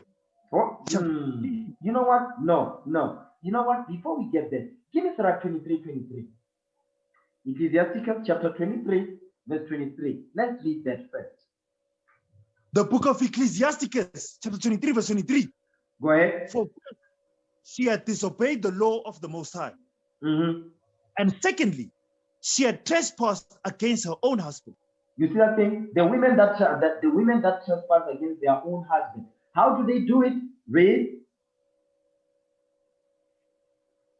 And thirdly, she had played the whore in adultery. That's how she did it. She played the whore in adultery. You understand? She trespassed against her own husband. She don't listen to him. She don't obey. She don't submit. In her mind, they are equal, or she's above him. Read. She had played the whore in adultery and brought children by another man. You see that thing? That baby mama's right there. She brought children by another man. She's married. Now she brings a bastard child by another man. You see that thing? Now, watch this. Ezekiel 16 verse 44. Because this, I don't need no man. I'm a single parent and I'm okay with it. That's what they say. I'm a single parent and I'm fine with them. Watch this. Ezekiel 16 verse 44. The book of Ezekiel, chapter 16, verse 44. Behold, everyone that useth proverbs shall use this proverb against thee. Go ahead. As is the mother, so is her daughter. As is the mother. This is the proverb that is used today against the black women. These single black women, these queens, they call themselves. Guess what? The proverb that is used against them is used against them when it comes to their children. It says, you just like your whorish mother. You just like your mother. You see that thing? It says, as is the mother, so is her daughter. Because what? Like mother, like daughter. She's going to do exactly what her mother is doing because she's watching how she moves. You see that thing? They don't think about it. These single black women that have what? That have children without fathers around and all of that. Guess what? They are teaching their daughters to do the same thing and their sons too. Next verse. Watch this. That's my parents, sir. Verse 45. Come on. The book of Ezekiel, chapter 16, verse 45. Thou art thy mother's daughter, that longeth her husband and her children. No. That what? That loatheth her husband and her children. That's it right there. Meaning she hates her husband and her children. So now it says, now the daughter is going to do the same thing that her mother was doing. What was her mother doing? She hated her husband and she hated her children. It says the daughter is going to do the same thing when she gets children. That's what you are seeing today. Go ahead. And thou art the sister of thy sisters, which loatheth their husbands and their children. You see that thing? Because guess what? Remember, they always have a what? Oh, let's have a group hug. You understand? And guess what? Those women that be having group hugs, they be enabling one another. That's what it's talking about here. It says what? It says, thou art the sister of thy sisters, which loatheth their husband and their children. That's why whenever they come together, the common denominator is that some have been married before, they've gotten children by those people that they were married to, and now they cannot get no man. Nobody wants to deal with them. Now they come together because they have common things. They hate men, they are bitter, they hate themselves, and they hate their children too. You see that thing? That is what you are seeing. That's what you saw at the table. Go ahead. Your mother was an Hittite, and your father an Amorite. You see what the Lord is doing? He's insulting us now. He says you are Hamites to me now. You are acting like this black, ashy Hamite. That's what he's insulting us. Now, let's see now. Hold on. 1 second. Let's watch some videos now.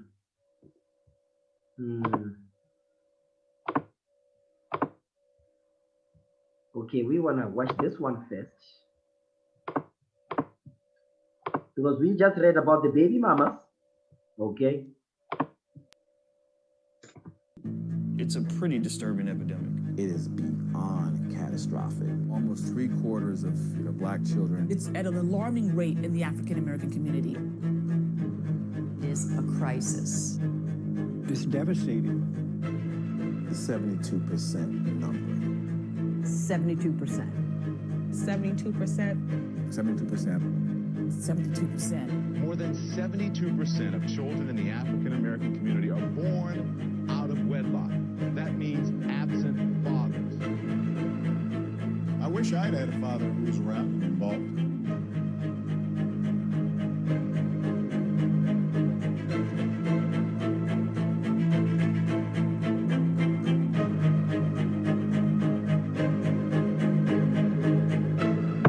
Now that's some heavy stuff right there. So don't just think when it says African American. Remember, the Israelites were over here as well. You think the condition is not the same? It's exactly the same. No, don't get it twisted.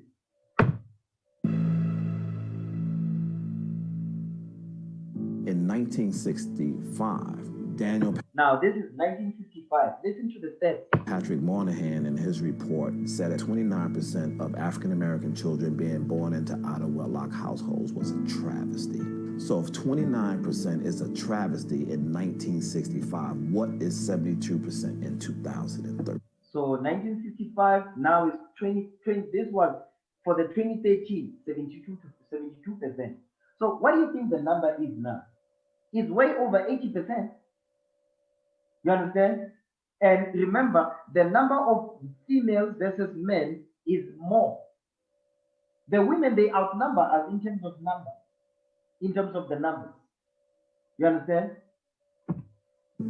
Sociologists, historians, lawyers, and every other professional under the sun, they're studying to try to find out why exactly is this statistic so high. 72% of children being born to in African American communities to single parents is a frightening number. Not because black women aren't capable, not because it's morally wrong, but because it puts an economic pressure. A lot of the times the black women, they don't want to really tell it like it is. It's because these black women, they don't want no man. They don't want to get married. You see that thing? That's the point. They don't want to get married. On the black community that we can ill afford.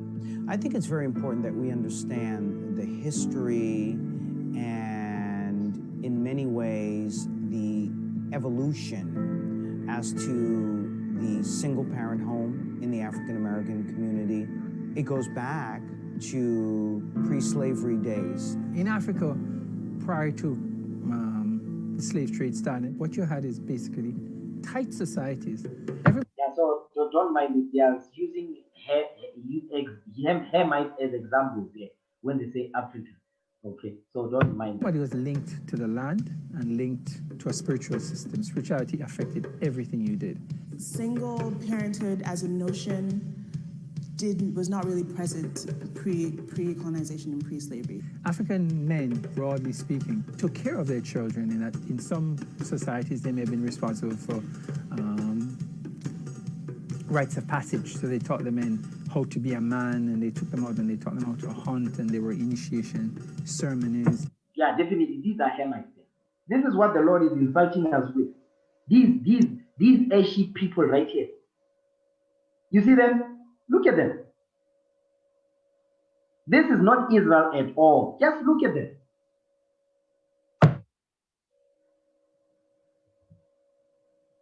To the men being there. Child was not necessarily property of their parents, it was a property of the family line. So there was no... You hear what they're saying? Is that the child is the property of the family line. What does that mean? The child belongs to the father because the father is the one that repopulates the earth, not the woman, the man does. The person that repopulates the earth is not the woman, is the man, because the man carries the seed. You see this? A concept of a child sort of being on its own without no connection to anything. Okay, so now that's some heavy steps that we just saw. And the root cause of that is what? Lack of marriages in the black community, in the nation of Islam, quote unquote black community. Lack of marriage because they don't want to get married. You see this? And this independent feminist nonsense is one of the main reasons why and the LGBT community. You know, the alphabet, these alphabet organizations, yes. Unbelievable. Let's see. Here's another one. You see, when I saw this one, I was like, my God, man. Just watch this. Now, they are on the Oprah Winfrey network. Yeah. See, Oprah is promoting this feminist nonsense. Yeah. You see that thing? To quote unquote, I'm giving black women a voice. Just listen to the voices of these black women. This woman is going to glorify herself having left her marriage, a stable home with mother and father in the house. She is going to glorify her decision that she made. She says, no, it was good for her son. You can't make this stuff up. Just listen to what she says. You know, as a political commentator, as you know, as a political commentator. The first thing she's saying, man, you see what she's mentioning?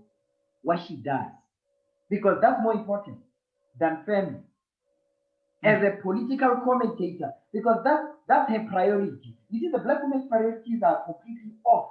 They don't care about the children. That's what we read in Ezekiel 16:45. They don't care. They are ostriches. Listen to what she says.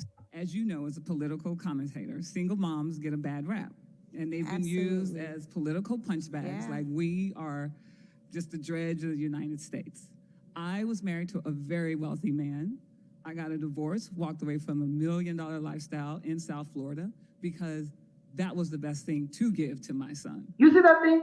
So divorce was the best thing that she could give to her son. You can make this stuff up. Listen. When person tells many of these black women, they are not going to make it. I'm telling you right now. Okay? You know, as a political commentator, single moms get a bad rap. And they've been used as political punchbags, like we are just the dredge of the United States. I was married to a very wealthy man. I got a divorce, walked away from $1 million. And listen to what she says. She says, I got a divorce, meaning she did it. She did it. She says, I was married to a very wealthy man. Okay. I lived $1 million lifestyle and all of that. I got a divorce. And after she said that, listen to what she don't care about the child. She cares about her freedom. Listen. Lifestyle in South Florida because that was the best thing to give to my son. So divorcing, destroying your family, that was the best thing that you could do that she did for her son. Give me the book of Isaiah 3 verse 12. No, you know what? Give me 2 Ezra 5 and 8. 2 Ezra chapter 5 and 8. I hope you sisters are seeing this. Okay. 2 Ezra 5 and 8. Read what you got. Second book of Ezra chapter 5 verse 8. There shall be a confusion also in many places. Because that's what we're seeing right now. Confusion of the black woman. Go ahead. And the fire shall be oft set out again. That fire took about the same fire that, give me that in Isaiah chapter 13, verse 19. Give me Isaiah 13, verse 19. When it says the fire shall be oft sent out again. What fire is this? Give me Isaiah 13, verse 19. Read that. The book of Isaiah chapter 13, verses 19. Hold on. The first time the fire was sent out, give me that in Genesis 19. Might be verse 24. Let me see. Genesis chapter 19, verse 24. Read that. The book of Genesis chapter 19, verses 24. Go ahead. Then the Lord rained upon Sodom and upon Gomorrah stone and fire from the Lord out of heaven. You see that thing? Brimstone and fire rained down on earth, on those 5 cities of Sodom and Gomorrah. Sodom and Gomorrah was the capital. Now, it says the fire shall be oft sent out again. Now, Isaiah 13, verse 19. Watch this. The book of Isaiah chapter 13, verses 19. Read. And Babylon, the glory of the kingdoms, the beauty of the Chaldees, the beauty of the Chaldees' excellency shall be as when God overthrew Sodom and Gomorrah. You see that thing? That's when the fire will be off sent out again. This time, when the Lord is going to destroy America with fire. Okay, go back to 2nd Ezra now, 5 verse 8. Second book of Ezra, chapter 5, verse 8. There shall be a confusion also in many places, and the fire shall be oft sent out again, and the wild beasts shall change their places. That's why now on the internet you see celebrities with snakes. I don't know if you've seen that trend. I'm seeing that trend now. In South Africa, I'm seeing a lot of trends with celebrities and snakes because the wild beasts are going to change their places, their nature. Go ahead. And the menstruous woman shall bring forth monsters. And menstruous women shall bring forth monsters. These are menstruous women. That's what you are looking at here. Unclean women. They're going to bring forth monstrous kids. Isaiah 3 verse 12. Read what you got. The book of Isaiah, chapter 3, verses 12. Go ahead.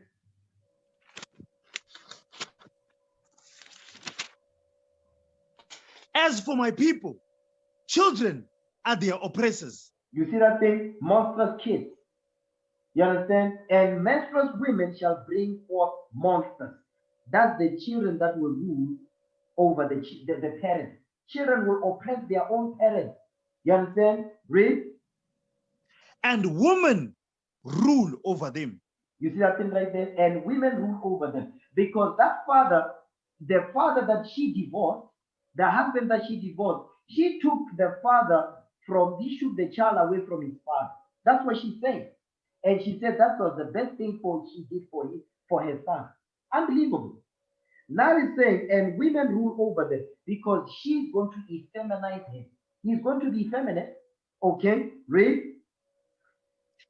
O my people, they which lead thee, cause thee to err, and destroy the way of thy paths. And do what? And destroy the way of thy path. And destroy the way of thy path. You see that thing? Because this woman is not going to raise this boy to be a man. No. She's going to raise him up to be a what? To be a girl. She's going to raise him up to be a what? To be a woman. That's why they become fag, or they become homo, or they become homophiles. That's what happens. Or they end up in jail and become, you remember Fleece Johnson? Now, I'm not going to Google Fleece Johnson now.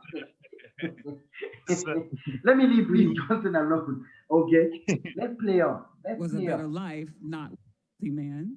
I got a divorce, walked away from $1 million lifestyle in South Florida because... And she's saying it's like a good thing that she's saying. I walked away from a $1 million lifestyle. That was the best thing to give to my son, was a better life, not with him. It just sometimes bothers me how... Now listen to this. My son was in South Florida because that was the best thing to give to my son, was a better life, not with him. it just sometimes bothers me how sometimes single moms just catch such a bad rap. Yes, because of the dumb decisions you make. I mean, she made the dumbest decision. Now she's coming to, you see all these women here? These are enablers. Like we read in Romans 1. These are the enablers now. Yeah. Like, we are just out here just willy-nilly having babies with anybody just because we don't have anything else better to do. I know a lot of people that are married that are single moms. Because people... You see, they would clap to that. Because you know what the problem is? Because let me tell you, brothers and sisters, when you are married to a man that is making so much money, you know what he does? He deals with global things. Let me put it like that. He deals with, he is an executive. He makes executive decisions. You understand? He deals with high-level stuff. You as the woman, you deal with low-level stuff. That's how it works. You see that thing? The CEO will paint the big picture. Your job is to execute this instruction to make sure that you fit into this big picture that the CEO has painted. She didn't want that. You see that thing? Because we are high-value men. I understand you, brothers. You are the goal, okay? You are the goal. A high-value man is a man that keeps God's commandments. He's got a job. He takes care of himself. He takes care of his family. He takes care of his nation. That's a high-value man. And a high-value man requires his standards. And there's certain things, there's things that he wants, and he wants the way that he wants them in a specific way. Women, this type of women, they don't want that. Because it means she has to be responsible, you understand, and be a high-value woman. Which means what? Take care of the house, teach the kids, make sure everything is in order. All of that, take care of this man that is doing all of these things. She don't want that. That's why she left. You see this? So don't fall for the BS, okay? Do not fall for the BS.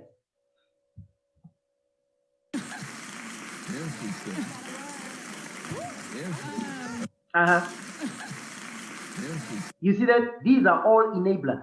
Look at their fingers. They are not married. That's why they are clapping. None of them are married. You see this? Yes, sir. Okay.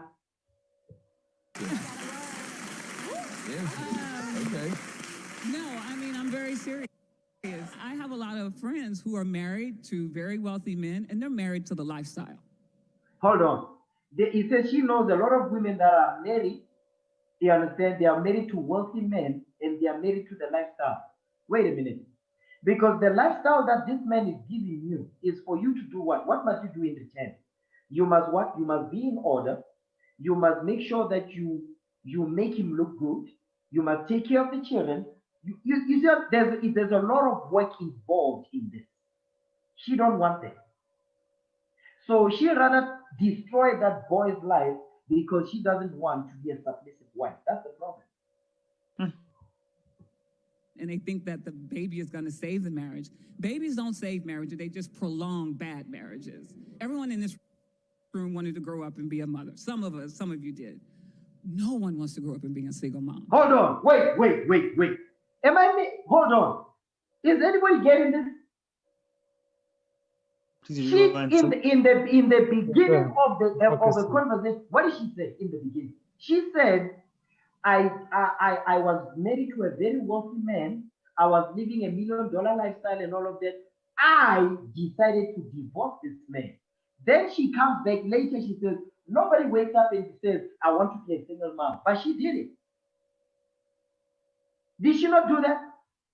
Yes, sir. She just did that. Now she's saying, nobody wakes up and says, I want to be a single mom. But she made the decision to be a single mom. Unbelievable. You're not on your knees as a little girl saying, I want to grow up and be a single mom. No. Excuse me, my name is Lisa. Now, these are the classics now. You see the one that's coming up? Classic. I have, I think, a unique experience. I have 3 sets of children. They range from 35 to... 3 sets of children. So what is she telling you? She's telling you she's got 3 kids from 3 different men. I have, I think, a unique experience. I have 3 sets of children. They range from 35 to 11. My children all have separate fathers. I have been. So, Sirach 23:23. Read that thing again, because I know some of you forgot. Read it. Sirach 23, verse 23. She says she's got 3 sets of children. She's a single mom. She's a baby mama. She's contributing to that 72% we just saw. Sirach 23, verse 23. Watch this. The book of Ecclesiasticus, chapter 23, verse 23. Read. So first, she had disobeyed the law of the Most High. And secondly, she had trespassed against her own husband. Because she does not want to submit. That's the problem. Read on. And thirdly, she had played the whore in adultery and brought children by another man. That's the state that she's in. She's brought children by another man. Now she's got 3 different baby fathers. Next verse. Go ahead. And she shall be brought out into the congregation. An inquisition shall be made of her children. You see what he's saying? Because that's how it was done back then. Is that she shall be brought out in front of the congregation, and inquisition shall be made of her children. Meaning, people must know the children. Because right now, you see, inquisition is made. Esau is making a diligent inquisition. Because Esau goes out there to search out sin and to see the things that caused us to sin back then. Esau is bringing them all back. He investigated all the captivities that was passed. He brought all the sins here under America, and he's propagating them through the whole earth. Now this is the one. Now she's brought through. Oh, now she's what? Esau is parading her in front of the whole earth now. Now she's saying these things. The world is watching. Ray, watch this.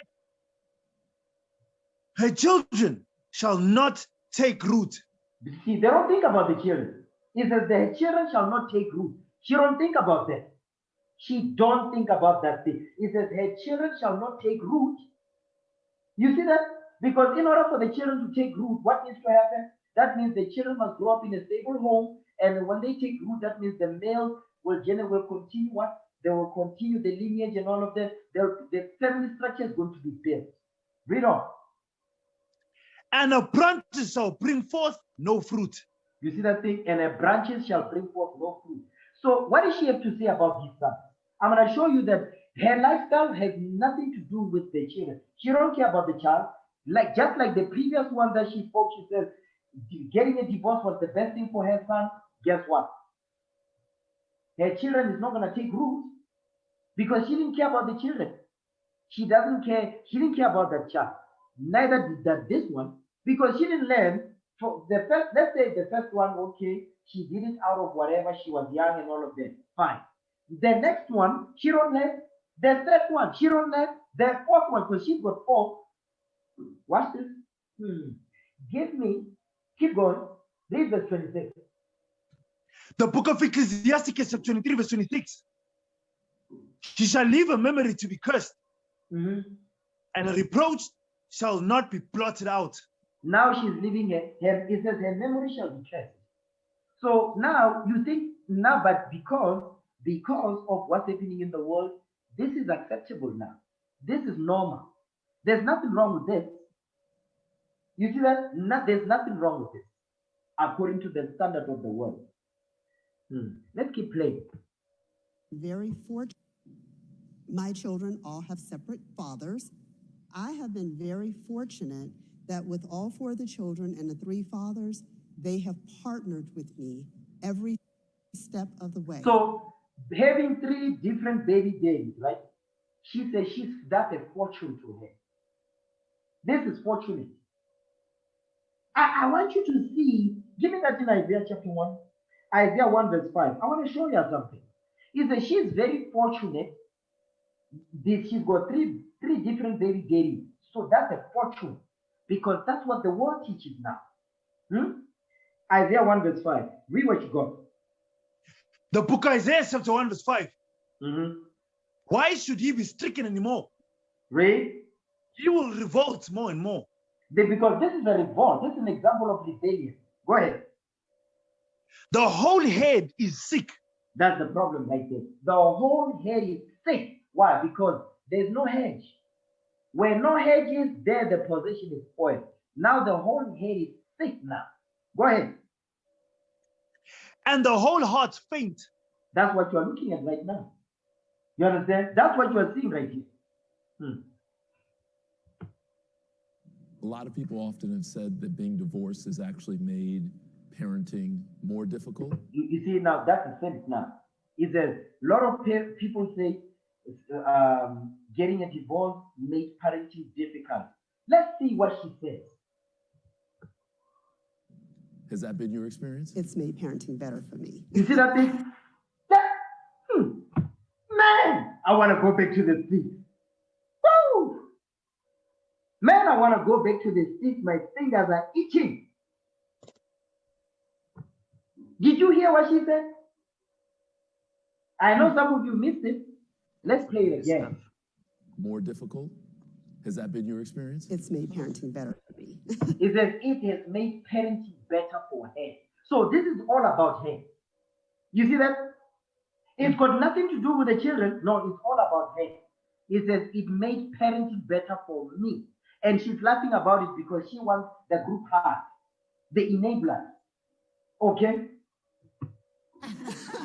Wait. Say that again so that people hear. It's made it better for me. I mean, being divorced. Because I still get to explore things that are important to me. You see that thing?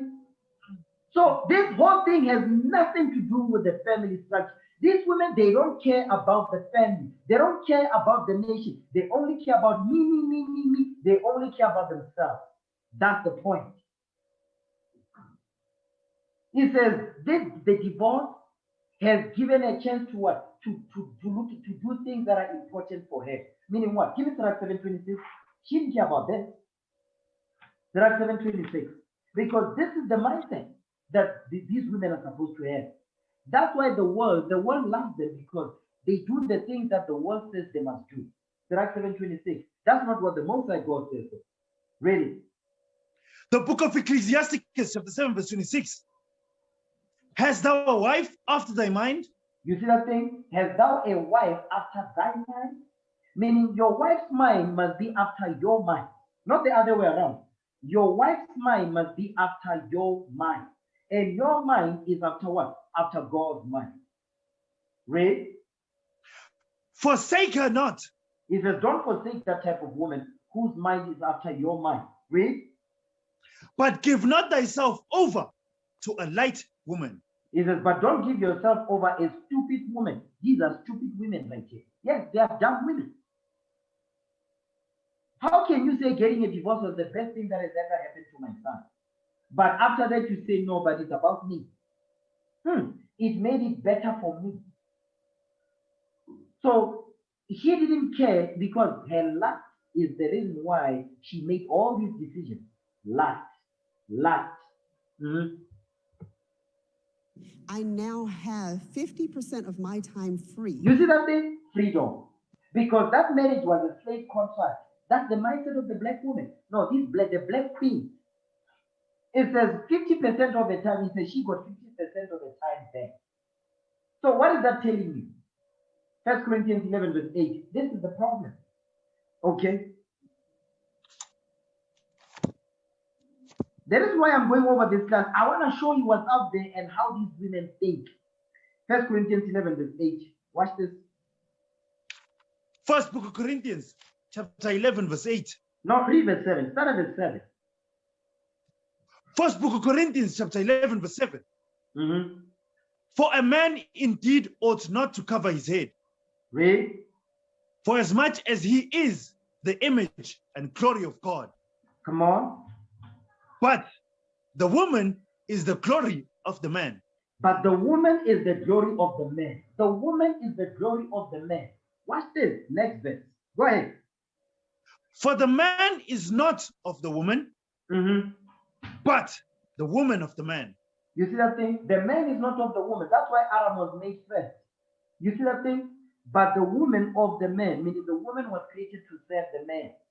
That's why this woman, the previous one with the long weave, she said she decided to give up the lifestyle, a lavish lifestyle, because guess what? Her career was more important to her. Because guess what? She didn't want to serve a man like that. Because those type of men, they have high demand in terms of what? Because men like that, they want to leave a legacy. You see that thing? Give me Proverbs 13. Give me Proverbs chapter 13. Okay. Give me Proverbs chapter 13 and verse 23. The book of No, Proverbs. verse 22. Verse 22. Verse 22. I'm sorry, verse 22. The book of Proverbs, chapter 13, verse 22. A good man leaveth an inheritance to his children's children. You see that thing? A good man leaveth an inheritance to his children's children. Meaning, a good man thing is all about the second and the third generation that comes after him. That's how a good man thinks. That's how a man of God thinks. That's how a leader thinks.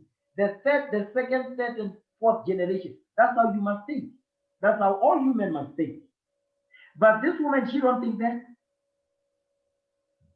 So men like that, they think what? Generational wealth. It's about because they want to leave a legacy behind.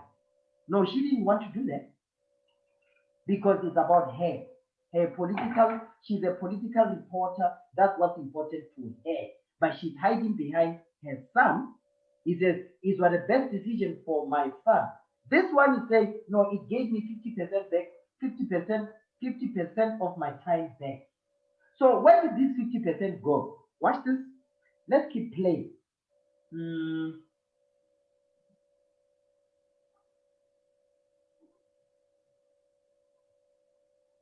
Let's keep playing. To focus on things that are important to me. If I was a full-time mom. Hold on. You see that? If I was a full-time mom, because before that she was one. Because a full-time mother, you know what she does? Give me Titus. Give me Titus 2. You see these women? No, they listen. They be saying, no, I don't want a good man. No, but when they find a good man who's got standards and how things need to be done, they run away from that type of man because they want to be free. Because that's what she's talking about. She wants to be free. Just like the previous one, she wants to be free. Like that, the one on the reel, that black ashy demon, she wants to be free too because she doesn't want to be controlled. Because that's how they look at it. They think they are now a slave. Give me Titus 2 and verse 3. Watch this. The book of Titus chapter 2 verse 3. The aged woman likewise, that they be in behavior as becometh holiness. Go ahead. Not false accusers. Not gossipers, read. Not given to much wine. Not given too much wine. They must not be drunk like we are seeing today. Read. Teachers of good things. They must be teachers of good things. She doesn't want to be a full-time mother because being a mother is a full-time job. Don't you get it? Read. That they may teach the young woman to be sober. So their job is to teach the young women to be sober. They teach by their example, like we read in Judith 8 verse 24. Read. To love their husbands. Stop right there. How is she going to teach these young women to love their husbands if they left their husband and they are proud of it at the expense of the children? You see that part right there? To love their husband. How are they going to be able to do that? How is she going to do that? Read. To love their children. To love their children. Because these black women, they don't love their children. That's why she says, being a single parent, it makes things better for me. It's got nothing to do with the kids. You see that? But it's got everything to do with the freedom that they want. Because they don't want to be a mother. You see that thing? They don't want to be a wife. Go ahead. To love their children. Come on. To be discreet. To be discreet. They must have discretion. Go ahead. Chaste. They must be disciplined. Go ahead. Keepers at home. Keepers at home. They don't want to be keepers at home. They don't want to take care of the house. Read on. It doesn't. Listen. Let's say they have a job. It doesn't mean that when you come home, you're gonna be saying your husband is home early. Your husband's supposed to cook because he came earlier than you. You lost your damn mind. I'm telling you straight. When you come home, you're supposed to do what you're supposed to according to the system. Just because you have a job doesn't mean you don't take care of the house. It doesn't mean you don't cook. It doesn't mean you don't deal with the children. It don't mean that. Okay? But these women, that's how they think. If the husband comes home before they do, because you see they show it in the movies. If the husband comes home before they do, you know what they say? But you should have cooked. I'm tired. You understand? I was at work. I'm tired. I can't cook. That's what they think. That's what they say. That's what they do. Go ahead. Come on. Good. Obedient to their own husbands. Because they didn't want to do. That's why that one, she left $1 million lifestyle because she did not want to be obedient to her husband. She did not want to love her children. Go ahead. That the word of God be not blasphemed. So all of these women, they be saying, no, I'm a Christian woman. They don't love the Lord. They blaspheming the word of the Most High. Let's keep playing. I couldn't do that. I would be on a soccer field every weekend. I would be at basketball lessons and tutoring sessions. But you see that thing? This is what a mother's supposed to do to what? To make sure that she teaches the children. She's saying she got her time back to be what? To be free. Because if she was not, she would be a soccer game, basketball, tutoring session, meaning what? What a mother's supposed to do. Hello? But she don't want to do that. She doesn't want to do that. That's the point. Because children is what? You hear these women, that's why a lot of the times you see the women here in Joburg, they be having popping babies left, right, and center, but you never see their kids. You know where the kids are? They are at home with the grandmother. Where they continue here in Joburg to be hoshering, popping more babies to send them down there to the grandmother. We see it all the time. Because guess what the children are doing? The children are disturbing their whorish lifestyle. Because that's what this woman is saying. Look at how she's dressed up, even. Because we split that partnership 50-50, I have a lot more time to focus on things that are important to me. You see that thing? This whole thing is about self. It says, I've got a lot more time now to focus on things that are important to me. So the things that are important to her have nothing, the children is not part of them. Being married is not part of them. Building a family, building a nation is not part of them. She don't care. While the community is in shambles, she don't give a damn. That's today's black woman.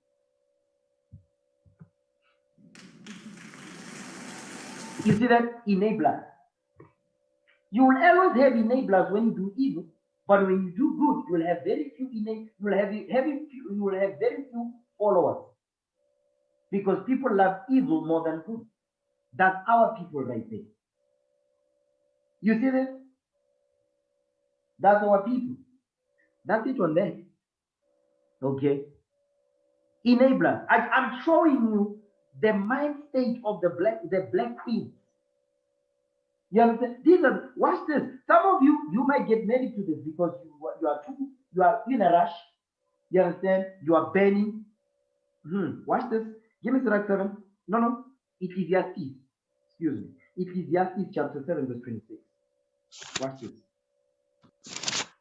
Right after Proverbs. Sirach 7 verse 2. Ecclesiastes. I'm sorry. Ecclesiastes chapter 7 verse 26. Why do I keep saying Ecclesiastes? Read that. Ecclesiastes chapter 7 verse 26. The book of Ecclesiastes chapter 7 verse 26. Read. I find no more bitter than death the woman. No, read that right. Come on. The book of Ecclesiastes chapter 7 verse 26. Go ahead. I find more bitter than death the woman. Meaning this woman is bitter than death. Meaning what? She's worse than death. Go ahead. Whose heart is snares and nets. This type of woman, it says her heart is snares and net. Meaning she's going to trap you up. Go ahead. And her hands is bands. Her hands is bands. She will destroy you. Go ahead. Whoso pleaseth God shall escape from her. He says, whoso pleaseth God will escape from this type of woman right here. Because these are the type of women we've been watching on these videos. Go ahead. But the sinner shall be taken by her. But the sinner, the simp, will be taken by that type of woman. Now, watch this. Yes, here's another one. I forgot this video. Let me play this one now. Oh, wait. Now that we play that, let's go back to the show, The Real. Okay. Magazine recently interviewed a woman, Tanya, who found out she was pregnant right after breaking up with her boyfriend. Tanya said the hardest thing about her going through her pregnancy alone was navigating the self-imposed shame of being a Black single mother. You see, a Black single mother. We were just watching the video of 72%. That was 2013. Now it's more than that now. My point is the subject is about a Black woman who's pregnant and she's not married. They say the thing that they want to extract out of this story is that she's having self-imposed shame that she's pregnant and she's not married. Yes, that is a shame. But the world makes it okay. Listen to what these demons are saying. She even started wearing a fake wedding ring so that people would see her as a married Black pregnant woman, and says she noticed an immediate difference in how people treated her. Wow. So ladies, do you agree with Tanya that it's hard out there for single mothers in these streets? Oh, I 100% agree that it is hard. You know this woman, she makes me sick. But let's just listen to what she has to say. But listen to what she said. Yes. But there was a key word in there, which was, she said, self-imposed. You see that thing right there? This woman is the devil. I'm telling you, this woman right here, she is the devil. Okay? Yeah. And I think sometimes we beat ourselves up so badly on decisions, woulda, shoulda, couldas, and you could do that for the rest of your life. You have to take control of how you think about yourself. And you have to own your truth. You see that thing? It says own your truth. Wait a minute. It is a shame for a woman to fall pregnant. Give me that in Surah 42, verse 10 now. It is a shame for a woman to fall pregnant and she's not married. She's saying, no, that's not a shame. That's okay. You must own your truth. That's what they listen. You see these women? These are the enemies of God right here. This is the table of life. This table right here, this is the table of life. Watch this. Surah 42, verse 10. The book of Ecclesiastes, chapter 42, verse 10. Go ahead. In her virginity. In her virginity. Now, in her virginity, she's under her father's roof now. Watch this. Go ahead. In her virginity, lest she should be defiled. Lest she should be what? Lest she should be defiled. Now she's defiled. In order for her to be defiled, what needs to happen? She needs to have sex out of wedlock. You understand? Without being married. That's why it says defiled there. Go ahead. And gotten a child in her father's house. You see that thing? That's the subject. That's what they are talking about right here. She's gotten with child in her father's house. Meaning what? She has brought shame in her father's house. That's what's going on here. Go ahead. And having an husband. That she should misbehave herself. And when she is married, that she should be barren. You see what it's saying? It says she gotten with child in her father's house and having a husband. Now she gets married, right? Lest she should misbehave herself. Because if she was able to misbehave under her father's house, what makes you think she's going to behave herself correctly under the husband's house? Impossible. That's not going to happen. It says, and when she's married, lest she should be barren. Because what was she doing? She was being defiled under her father's house, playing the whore under her father's house, having sex, falling pregnant. Guess what they do today? They have abortion. You see this? Now this ashy demon says she must own her truth. What truth is that? No, this is a shame. Okay? This is a shame. Well, I'll give an example. Give me Matthew. Give me Matthew chapter 1. Matthew chapter 1. Watch this. Matthew chapter 1. Because when that happened, this is how Israel dealt with it. Matthew chapter 1, verse 20. The book of Matthew chapter 1, verse 20.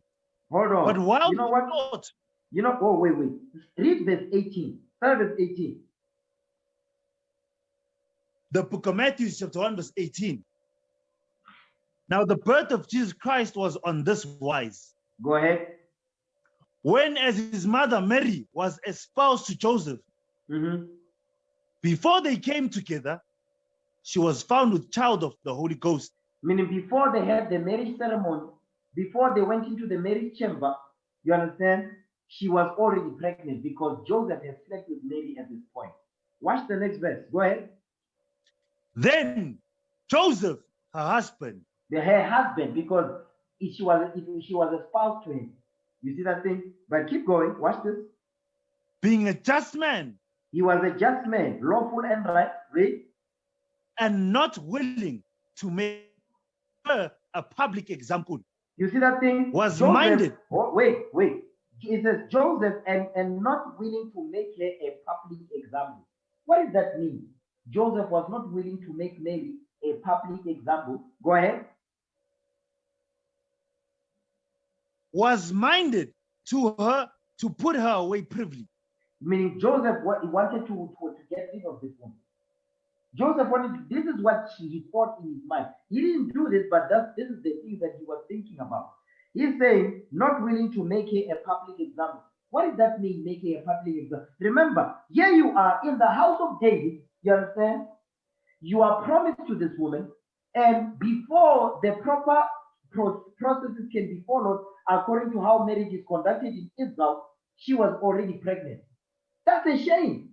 You see that thing? That's why he says he was not willing to make a public example. He was minded to put away to get rid of it. Let's deal with that public example. Give me Deuteronomy 22. What it means to say not willing to make a public example. Deuteronomy chapter 22 and verse. Read verse 13. We're going to read that. The book of Deuteronomy, chapter 22, verses 13. Go ahead. If a man take a wife and go in unto her and hate her. And hate her. You know, you sleep with a woman, you go in unto her and you hate her. You start to say evil things against this woman. Go ahead. And give occasions of speech against her. Verbal abuse, read. And bring up an evil name upon her and say, I took this woman, and when I came to her, I found her not a maid. Meaning when she was not a virgin, when we went into the marriage chamber, she was not a virgin. That's the thing. That's the subject here. Go ahead. Then shall the father of the damsel and her mother take and bring forth the shackles of the damsel's virginity unto the elders of the city. No, not the shackles, the token. Come on, read it right. Read verse 15 again. The book of Deuteronomy, chapter 22, verse 15. But shall the father of the damsel and her mother. Wait. What are you reading? Then shall the father of the damsel, okay, read this correct. Don't be rushing. You are reading like you are writing something. Read verse 15 again. The book of Deuteronomy, chapter 22, verse 15. Read. Then shall the father of the damsel and her mother take and bring forth the token of the damsel's virginity unto the elders of the city in the gate. Meaning the sheet, because her hymen would be broken when they go into the marriage chamber. You understand? Read on. And the damsel's father shall say unto the elders, I gave my daughter unto this man to wife, and he hated her. Read. And lo, he had given occasions of speech against her, saying, I found not thy daughter a maid. Meaning she was not a virgin. Read. And yet these are the tokens of my daughter's virginity. And they shall spread the cloth before the elders of the city. So the parents would bring the cloth because the hymen would be broken and the blood stain would be on the sheet as evidence that yes, she was a maid. Go ahead. And the elders of that city shall take that man and chastise him. Meaning they gave him the beat down. Okay, go ahead. And they shall immerse him in 100 shekels of silver. Read. And give them unto the father of the damsel. Read. Because he hath brought up an evil name upon a virgin of Israel. Read. And she shall be his wife. He may not put her away all his days. Because what's going on here is called the shotgun wedding. You was forced. Listen, you're going to take this woman because you found another name and you want to bring an ill name upon the virgin of Israel. guess what? He was chastised, and they made sure that he married this woman. You understand? But now, let's say the tokens of virginity was not found in the case of what we read in Matthew chapter 1 now. Okay, keep going. Read verse 20 now. Watch this. But if this thing be true, and the tokens of virginity be not found for the damsel. If the tokens of virginity were not found for the damsel, meaning what? I went unto this woman and I found her not a maid. The tokens of virginity are not found. Meaning what? Because she had sex before. Go ahead. Then they shall bring out the damsel to the door of her father's house, and the men of her city shall stone her with stones that she die. Read. Because she hath wrought folly in Israel, to play the whore in her father's house. So shalt thou put evil away from among you. You see that thing? So now, if the virgin is the tokens of virginity were not found, this is what they would do to the damsel, because she played the whore in her father's house. That's what Joseph was thinking in his mind now, because he knew the law. Not willing to make a public example. This is the public example. If Joseph did not acknowledge that, listen, this is my wife and all of that, she was going to be stoned. That's the point. You see this? Because it was a shame. That's why it says, not willing to make a public example. She was what? She wanted to put her away privily. Meaning what? To get rid of the woman. You see that? Now, let's play the video. Now, listen to what this demon is saying now. Of how you think about yourself. And you have to own your truth. You have to own what's going on in your life, own what went right, what went wrong, and say, look, this is what it is. There's a child that's about to come into this world. Own it. Walk around with confidence. Hold your head up high and move forward. Don't worry about what this one says. Because let me tell you, I believe that people treat you the way you allow them to treat you. If you walk in that room without a band and you're like, yep, I'm having a baby, and what? You see that? Man, this woman makes me sick. This woman right here, this woman is the devil. So, let's see how many people watch this video. 369,000. So, which means the young girls that are having sex now outside of marriage, they're gonna be watching this and say, yeah, no, I'm gonna own my truth now. Excuse me, I'm gonna own my truth. I don't care what nobody says, which means she's not going to learn anything from this thing. That's why she's pushing out. That means she's not gonna learn anything from this. She's gonna do it again and own it, and own her truth, and and pop another baby and own her truth. You see this?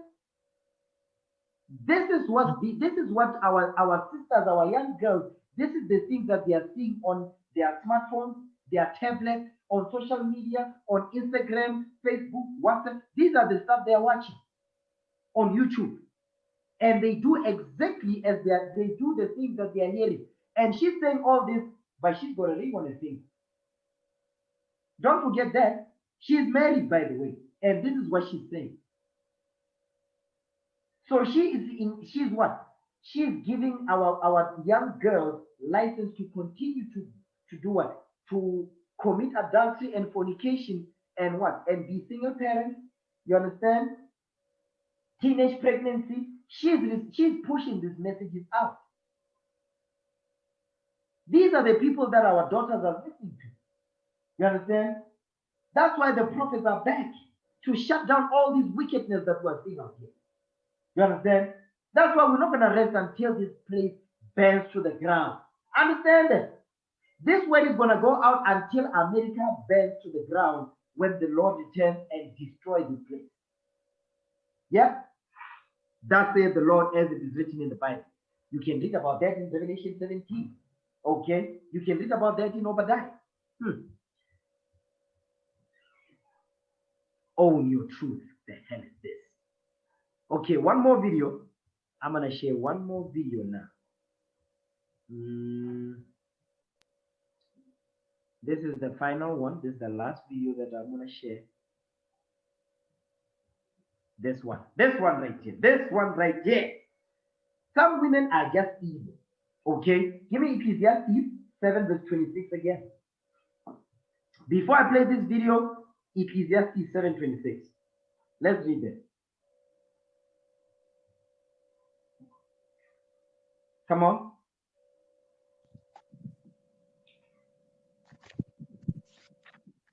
Yes, sir. Ecclesiastes 7 verse 26. Come on. The book of Ecclesiastes, chapter 7, verses 26. Go ahead.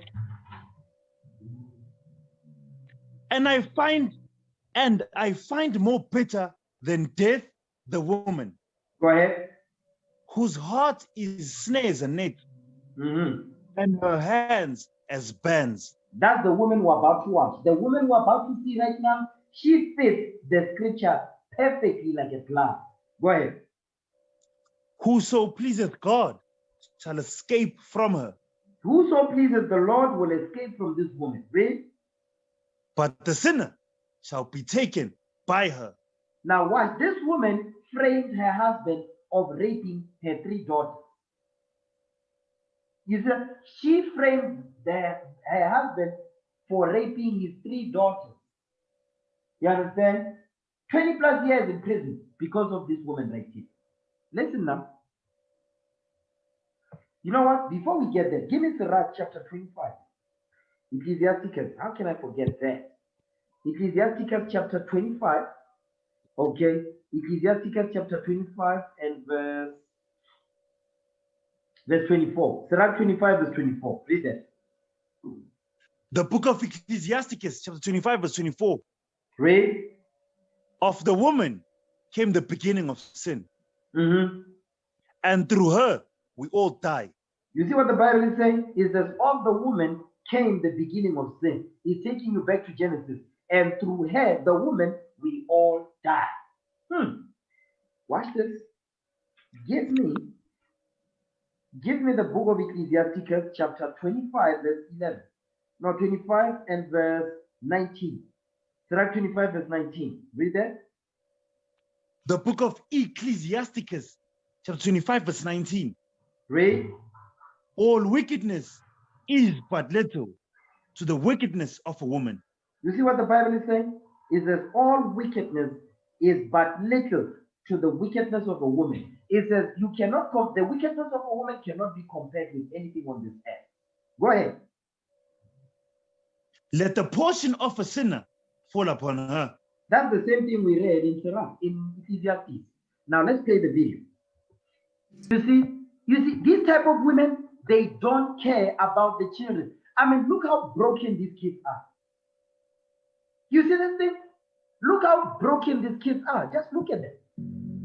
The things that you did. Look at this child. Look at the sister. You see how broken the sister is? She don't give a damn about that. And I'm showing you the trend of all these women, how they move.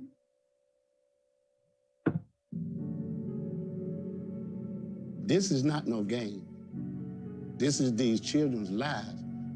And it's just a demon in you that you. Listen to what the brother said. Listen to what he said. Lives. And it's just a demon in you. He says, you have a demon on you. What is this man saying? You got the devil on you. That's what he's saying, correct? Because she does have the devil on her. That you need to deal with. Woo! Man, this is some heavy stuff. Okay? This is some heavy stuff, yo. This is some heavy stuff. Okay? You know what? Man. Woo! This woman right here, oh my God, man. That woman, Read Sirach 25 verse 8-19 once again. The book of Ecclesiasticus, chapter 25, verse 19. Go ahead. All wickedness is but little to the wickedness of a woman. Let the portion of a sinner fall upon her. You see that thing? All wickedness is but little to the wickedness of a woman. Watch this. Sirach 37, verse 17. Read that. Sirach 37, verse 17. The book of Ecclesiasticus, chapter 37, verse 17. Read. The countenance is a sign of a changing of the heart. You see, it says the countenance is a sign of the changing of the heart. Because this woman, she was forced to apologize to this man. Because according to her, she don't see nothing wrong that she done. Watch this. Sirach 25, verse 17. You know what? Start at verse 16. You know what? Start at verse 13. I want to show you how deep this goes. Sirach 25, verse 13. Read that. The book of Ecclesiasticus, chapter 25, verse 13. Mm-hmm. Give me any plague, but the plague of the heart, and any wickedness, but the wickedness of a woman. Now that's a heavy statement right there. It says, give me any plague, meaning whatever disease, Father, you can give me. Listen, if you want to judge me, you can give me whatever plague you can come up with. But guess what? It says, don't give me the wicked, but don't give me the wickedness of a woman. That's a heavy statement to make. You understand? That's some heavy stuff. Read verse 16. The book of Ecclesiasticus, chapter 25, verse 16. I had rather dwell with the lion and a dragon than to dwell with the wicked woman. Than to do what? Than to dwell, than to keep house. Come on, I need you to read correctly. Read verse 16 again. You are messing me up, bro. Read verse 16 again. The book of Ecclesiasticus, chapter 25, verse 16. I'd rather dwell with the lion and a dragon than to keep house with the wicked woman. You see what the Bible is saying? It says, I would rather dwell with a lion. So stop right there. Just picture a lion. Just picture a lion, the king of the jungle, right? And a dragon. Now imagine a dragon. Now you have this big animal that will devour you. Now you have a dragon on your side that spits fire out of his mouth. These two creatures, it says, I would rather sleep in the house with those two things than to keep house with the wicked woman. Go ahead. Verse 17. The wickedness of a woman changes the face. That's what you saw with that woman on that video. The wickedness of a woman changes her face. When that man was speaking, guess what? She was not even moved. She was getting more angry. You see that thing? Go ahead. And darkeneth the countenance like a sackcloth. You see that? And darkeneth the countenance like sackcloth. Her face looked like sackcloth. She did not want to apologize for the evil that she's done. She still don't want to acknowledge it. You understand? That's why now when you read the scripture, you just think of that video. You see what the Lord is, what the scripture means. Okay? I'm going to end the class right here. Okay? Let's break. Okay? 1 Corinthians 11, verse 23. I'm going to end the class right there. First book of Corinthians, chapter 11, verse 23. Read. For I have received of the Lord that which also I delivered unto you, that the Lord Jesus, the same night in which he was betrayed, took bread. And when he had given thanks, he brake it and said, take, eat, this is my body, which is broken for you. This do in remembrance of me. After the same manner also he took the cup when he had supped, saying, this cup is the New Testament in my blood. This do ye as oft as ye drink it in remembrance of me. For as often as ye eat this bread and drink this cup, ye do show the Lord's death till he come. Wherefore, whosoever shall eat this bread and drink this cup of the Lord unworthily shall be guilty of the body and blood of the Lord. But let a man examine himself, and so let him eat of that bread and drink of the cup.